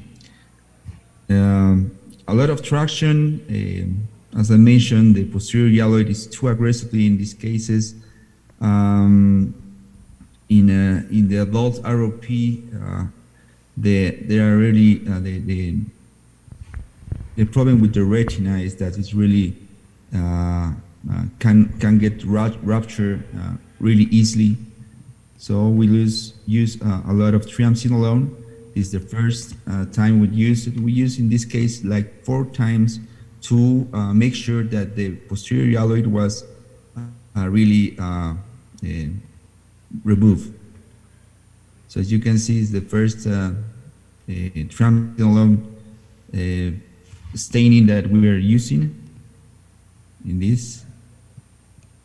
There's the second one, and it's still removing and peeling all the membranes and the posterior yelloid. So it's a really hard and tough surgical, like 3-4 hours maybe, or only in this second surgery. As you can see, the posterior yelloid is too tough to remove. We use PFL to remove all the periphery, and then find and use in triamcinolone. We found a small hole that was in the superior part of the retina that was producing of this. We put some laser on it, put some laser on the periphery also, still removing the posterior yelloid. And in the end, we attach the retina. As you can see, there are some fibrous problems with the macula, and we try to not touch those parts because we're really attached to the retina. We are making the fluid exchange, and then put some at the end silicone oil.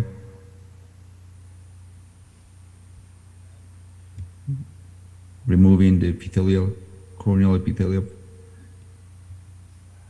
Here's the part when we are finding the small hole, attaching the retina, putting some laser, and finally silicone oil. So it's really tough cases, this late ROP. Sometimes this patient right now, actually he's no weightlifting anymore, and I think his vision is not that good, but at least we got the eye in back. So that is my case. Thank you. Thank you, Marcelo. Webhab, are you around to comment on the Marcelo's case? That's a very interesting case, and I like the way we staged the procedure, first placing a buckle and then doing the vitrectomy. And I think the posterior hyaloid detachment was the trickiest part, because there was a bullous detachment and the posterior hyaloid was still stuck even after 4 times injection of tricot, as you suggested. So it's sometimes difficult to find a break. In such cases, you might have a very peripheral break. But well done, well managed, and I hope the patient does well in the future.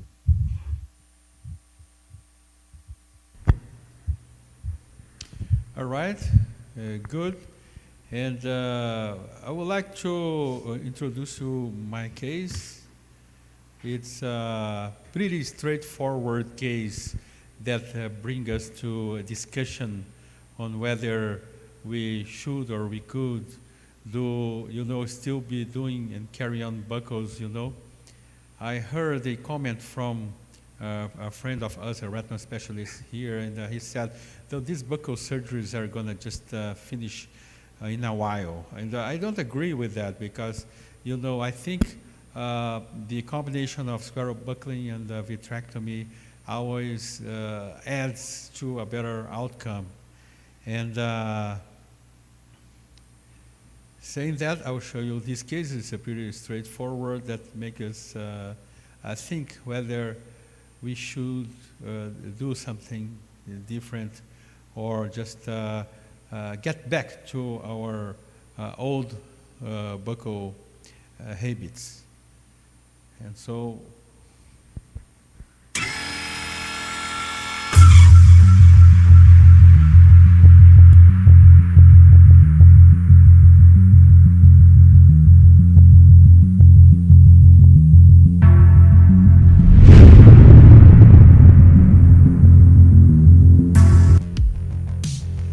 we are at the Eye Bank Foundation. This is a buccal with peripheral retinotomy and vitrectomy combined. This is our city back in Goiânia. There's a phakic patient, and we started with the buccal. I like doing the buccal, this buccal combined with vitrectomy. I use the 240 band. I like using these tools from the cataract, so they are kind of fancy and help us insert the band easier. The lens is a pretty clear one, and you have very shortened retina up to the macular area, just very so shortened that we have already the continuity of these shortening and breaks. We just made them larger until the retina at the very periphery where it was attached.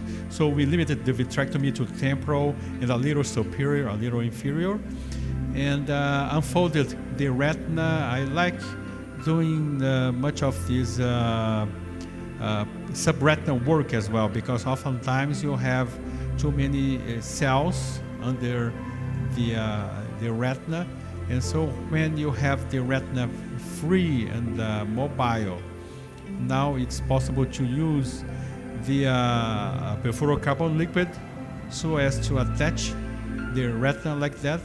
It looks pretty clear.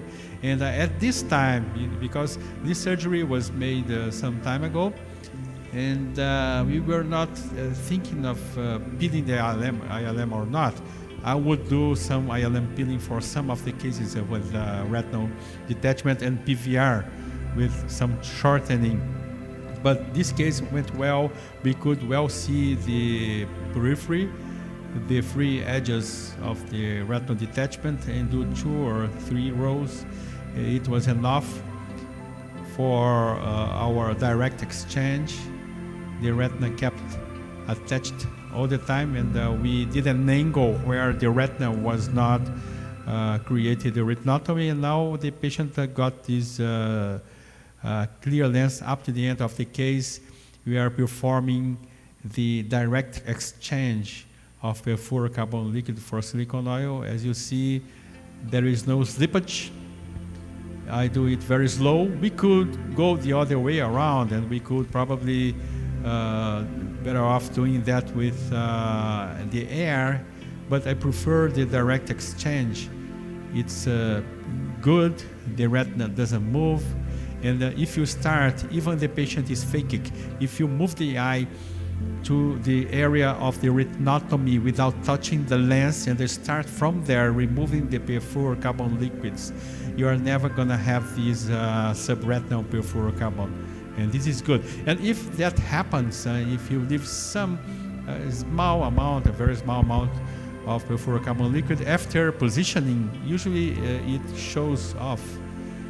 It displays in the post-operative periods. But now we are removing a very slow procedure. At this time, we don't need to rush, and the retina got attached. The question is that, would you do, after doing that, we tighten the 240 band, so you have a support from the peripheral, especially temporal, at the where the detachment and where the retinotomy was. So that creates, this was before, that creates a kind of a wall, and so the retina doesn't stay free at the periphery. It stops where the wall is. The wall is actually the buccal coming from outside.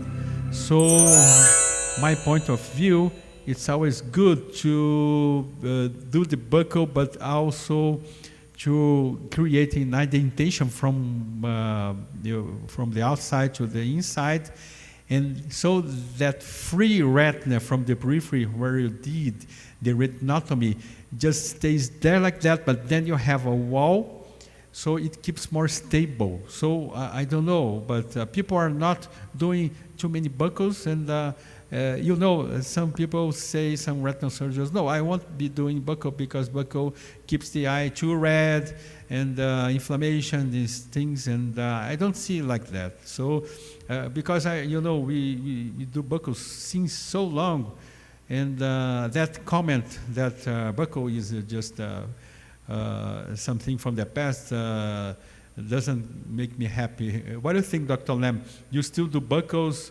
Buccal vitrectomy. You remember we did a paperwork with Dr. Diveni, buccal vitrectomy, almost 100%, and I presented that in the research day, saying it was 100%. People were, mad about me because I said 100%, but of course nothing is 100%. But it get, our patients, we had successful rates and not redetaching the retina when we did the buccal and vitrectomy. Thank you. I think the time when we were doing the combined procedure, the vitrectomy systems and the equipments are a little different. Back then, we didn't have the wide field viewing system to get a very complete removal of the peripheral vitreous and examinations, because we were quite limited in the view using the lens systems. And today, I think with the advancements of the equipment, you can do very well peripheral dissections and examinations of the peripheral retina. Because I think one of the major myths in managing, for instance, pseudophakic retinal detachment are those small breaks. And the buccal often will allow you to address or at least cover those breaks, and you will improve your postoperative success rate.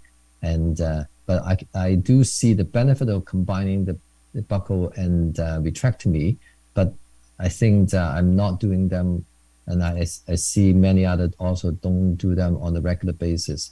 Buccal, I think, it still has advantage for inferior detachment with inferior breaks, because posturing with the gas after vitrectomy sometimes may be difficult.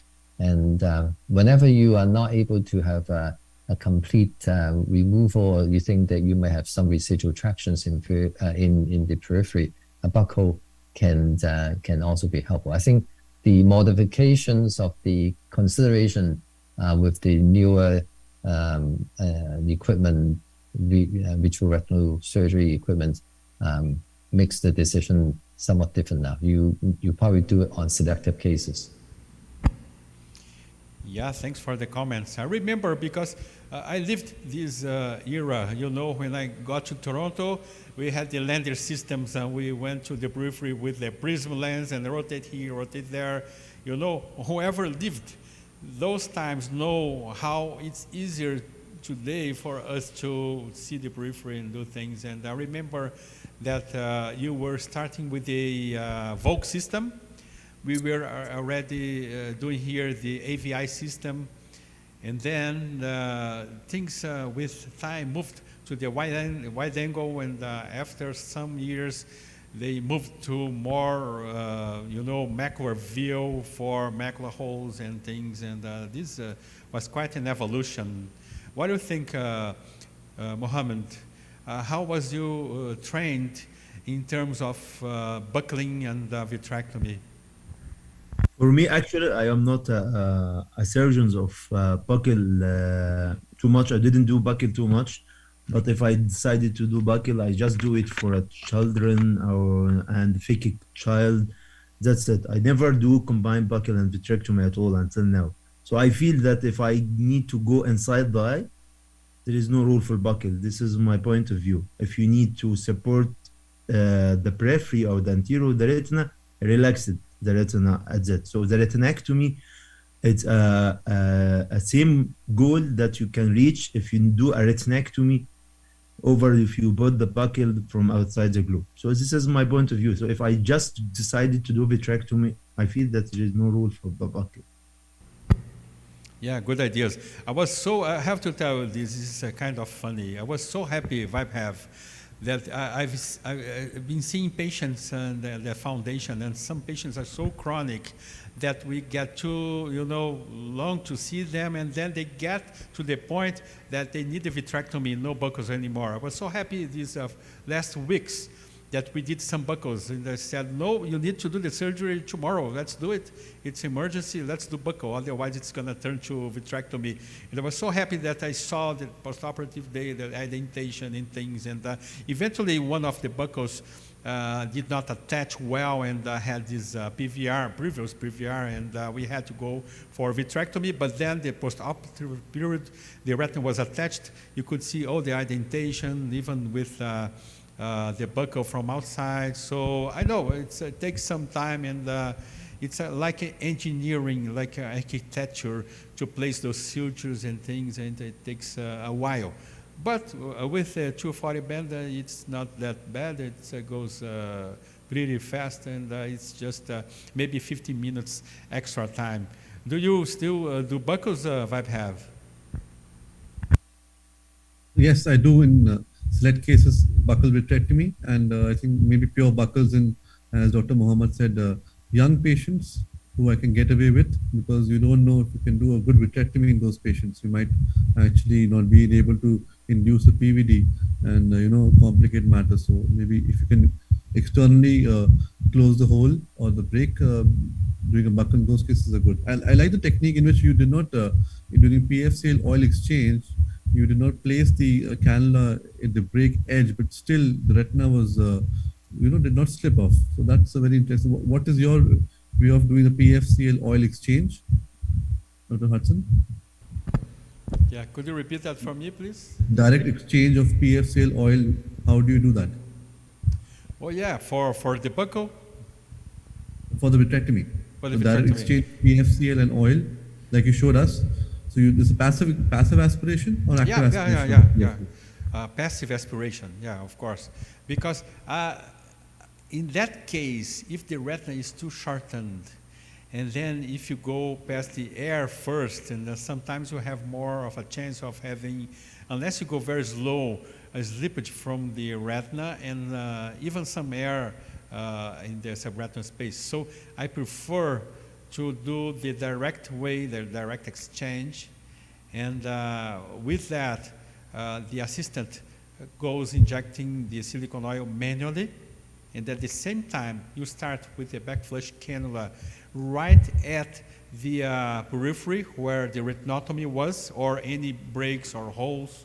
But if you have a phakic patient like this one, if you go too much peripheral, you of course are going to touch the lens periphery, the equator, and so it's better that you bend the eye a bit to towards the direction you are doing the aspiration with the backflush cannula at that hole or at that retinotomy. And then you keep moving towards the posterior pole, towards the optic nerve, and it doesn't take much. I'm taking a little longer in 5,000 centistokes silicone oil, but 1,000 centistokes silicone oil, it goes very fast. And I tend to use for these cases the 23 gauge needle, unless I'm on 25. But if you are, because oftentimes we do vitrectomy with the 23, and then we use some instruments 25. But for this exchange, the 25 is so small that it would take longer, and for 5,000 centistokes, silicone oil is not very good because it stays longer. Sometimes the pressure goes so high, and you take a look at the optic nerve, and sometimes you see the vessels are like bumping like that, so it's not good for the patient, for the intraocular pressure. So I do the thing with 23, and it goes pretty well. And for like this case, PVR cases, I usually leave silicone oil, not gas, unless the retina is pretty attached, like that case that Athanasio showed us, and no rolled edges, and very good looking. And then I would use air, but in those cases, in cases that I just showed, I prefer silicone oil.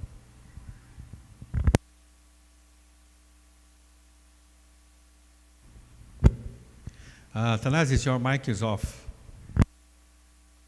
Mic is off.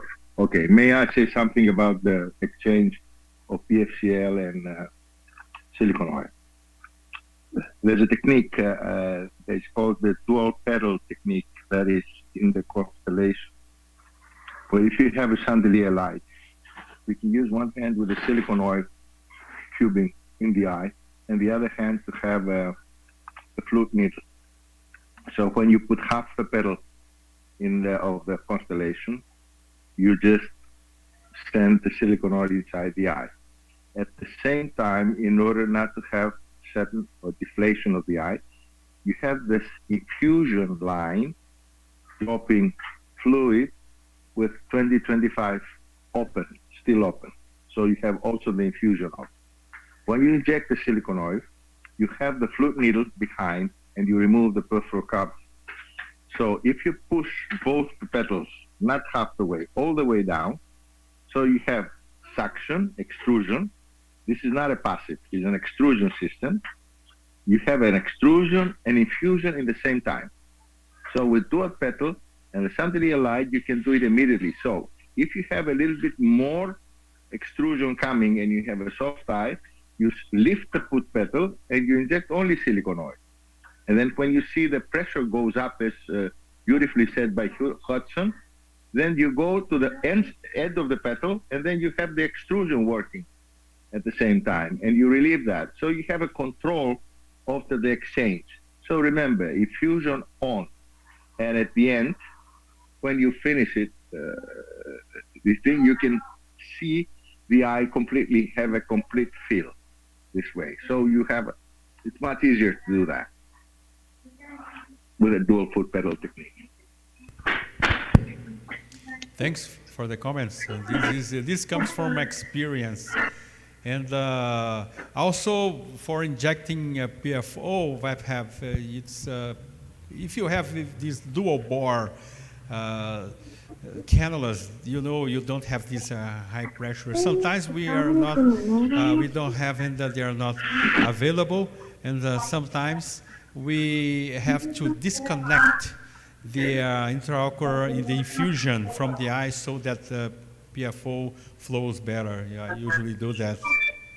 And I would like to invite Dr. Lam to present his case. Thanks for coming. I know it's a little bit of switch of time for you now from Hong Kong to UBC in Canada, but I don't know why, but when I see you here, when I see you in Canada, I feel closer to you because, yeah, I remember those times. In America, yes, it's true. Let me see, I can share screen. Good. And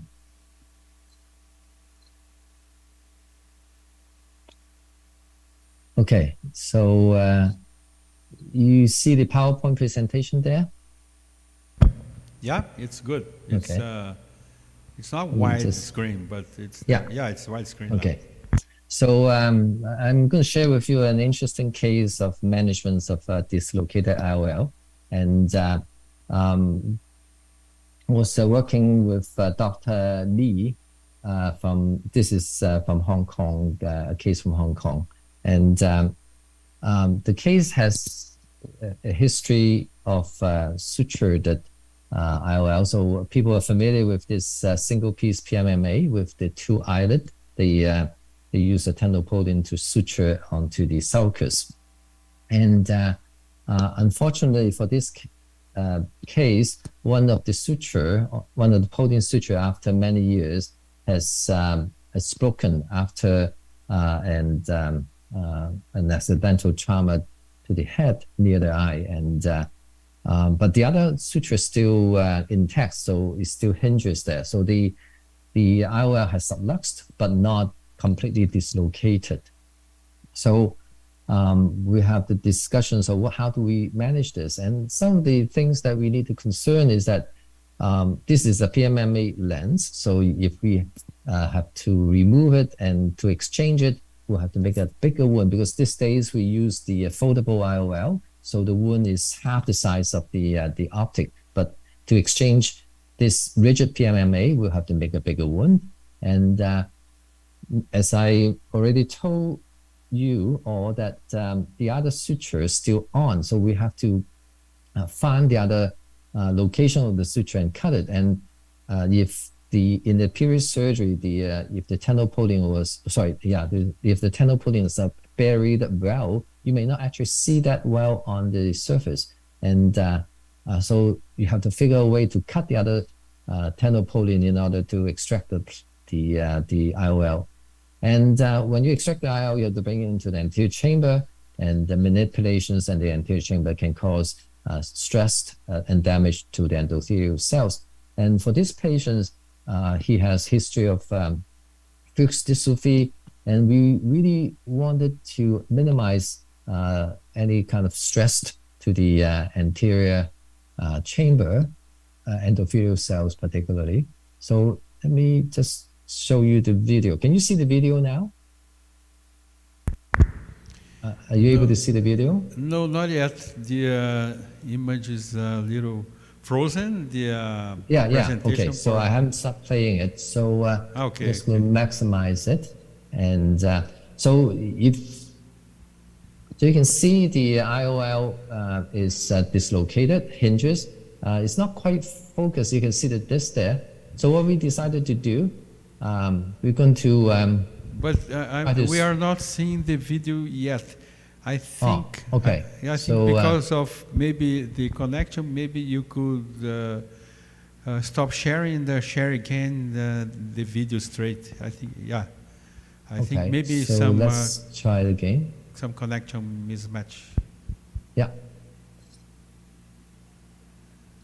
Okay. Let me go to the beginning. Perfect. Okay. So you can see that the IOL is dislocated. You can see the eyelid. So we decided we're going to suture this inside the eye. And so the tenopolins pass through the side where the suture was missing. And you see that it's not focused well, but we grab the suture and cut. So we have a free end of suture on this side, and then we bring that free end of the suture into the eye, and then we try to thread it. So Dr. Lee is trying to thread the suture through the hole, and you can see at the beginning it was a little bit of struggle because the eye has a little bit of fine movement, and you need to stabilize it using the second instrument. So a bimanual method will be an ideal way to do this, and using one forceps to fixate it. And then once you thread through the tenopolin suture through the eyelid, you can bring the suture out.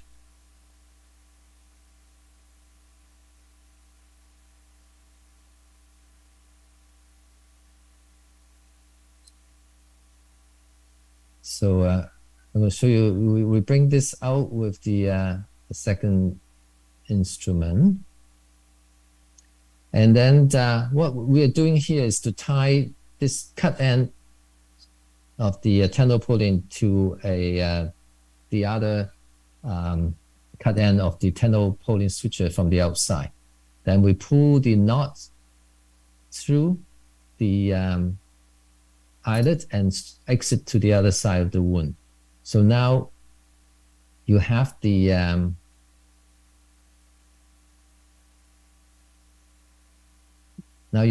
suture that is connected to the needle, and then we insert the needle back into the eye, creating a loop, and we dock it with the 25 gauge needle, so that it is exactly the same kind of 2 millimeter from the limbus, so that you can see we just dock it, and then we just pull the suture that created the loop, and then it tied the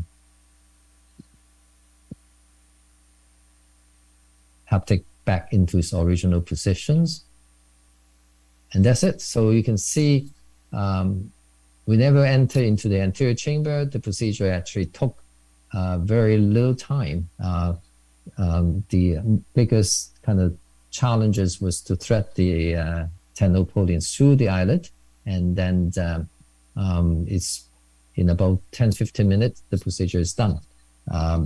No stress, no trauma to the anterior chamber, and the IOL is back into its original place. So I welcome any comment. This is just one of the different way to fix a interesting and sometimes difficult problems, and I welcome any other kind of comments on the different technique or and things to improve the procedure. Now you have entered a new era, the era of endosuturing. That's endosuturing. How would you like the name? It's it's intravitreal suturing. Actually, I didn't use any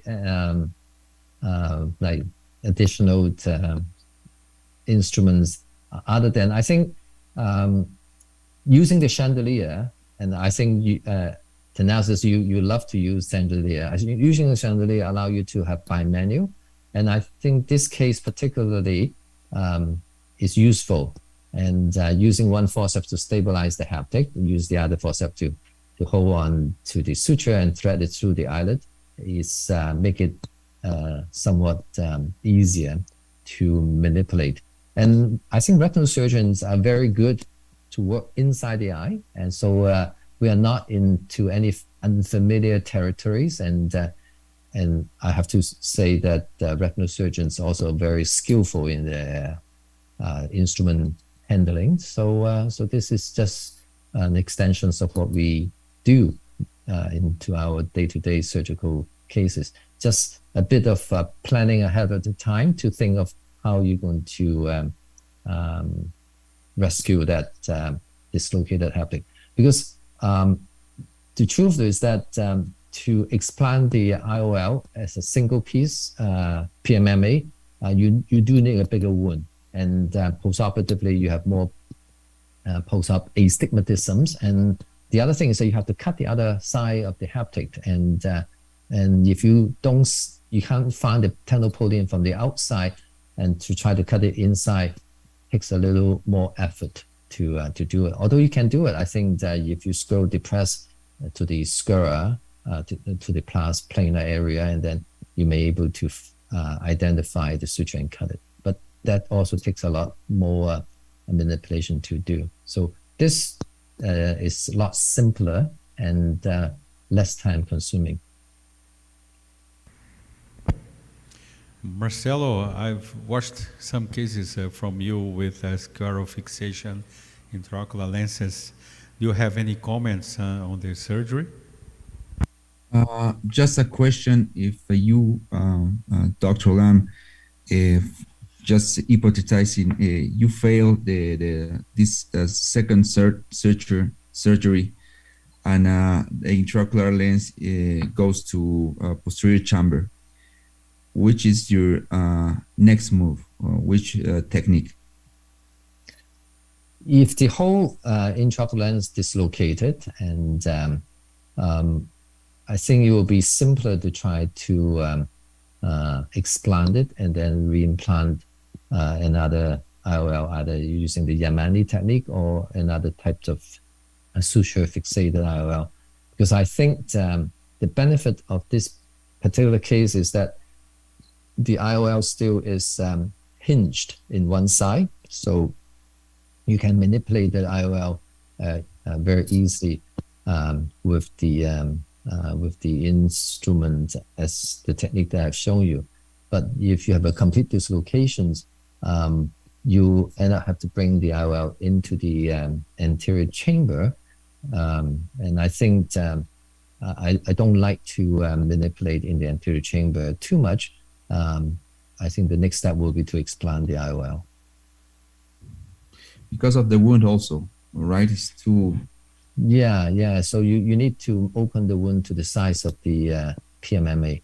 So it's not it's not ideal, but I think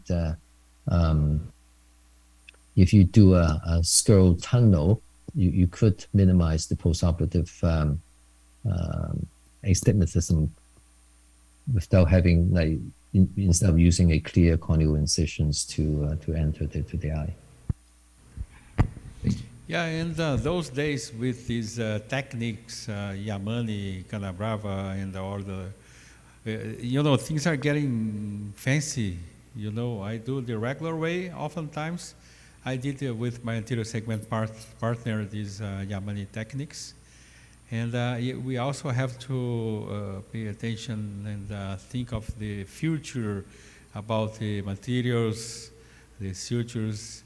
And do you often do anterior segment, Mohammed Taufik? No, I'm doing the secondary IOLs. So but for me, I do only iris clue retropupillary IOLs, and I am feeling that in all types of secondary IOLs, you need to do what you are mastering, because if you are need to change the mind of the way that you need to suturing the IOL, it's totally different games from all of the other types of IOLs. Dr. Lam showed us beautifully how he's suturing the BMA, and you feel that you can do it, but when you do it, it need a lot of learning curve. It's a learning curve, very difficult. And also in Yamani, and also in sclera fixation, any other types of sclera fixation, iris fixation. So what you are mastering, keep mastering, and because all the type have its pros and the cons. So if you are mastering the one type of surgery, keep on it, and it will give you the best result. Yeah, great work, Dr. Lam. Always good to watch those lectures from you and teaching. And, thank you. Actually, I have to just give the credit to the surgeon that I was assisting. I wasn't the one who doing surgery. Dr. Lee, my kind of junior staff in the hospital, is the one who was doing the delicate work. I was coaching her how to do it. So I have to say, we are all very good surgeons, and we just need to kind of understand the steps that we need to do, and we can all do it. Yeah, that's true. And we are just finishing the meeting. I would like to thank you very much for your presentations. Dr. Natarajan, are you there? Are you still there? Atanasio, I don't know if you were there at the beginning, Dr. Lam, but he's in a very good mood. There are good beaches behind him, and it's Saturday. It's good.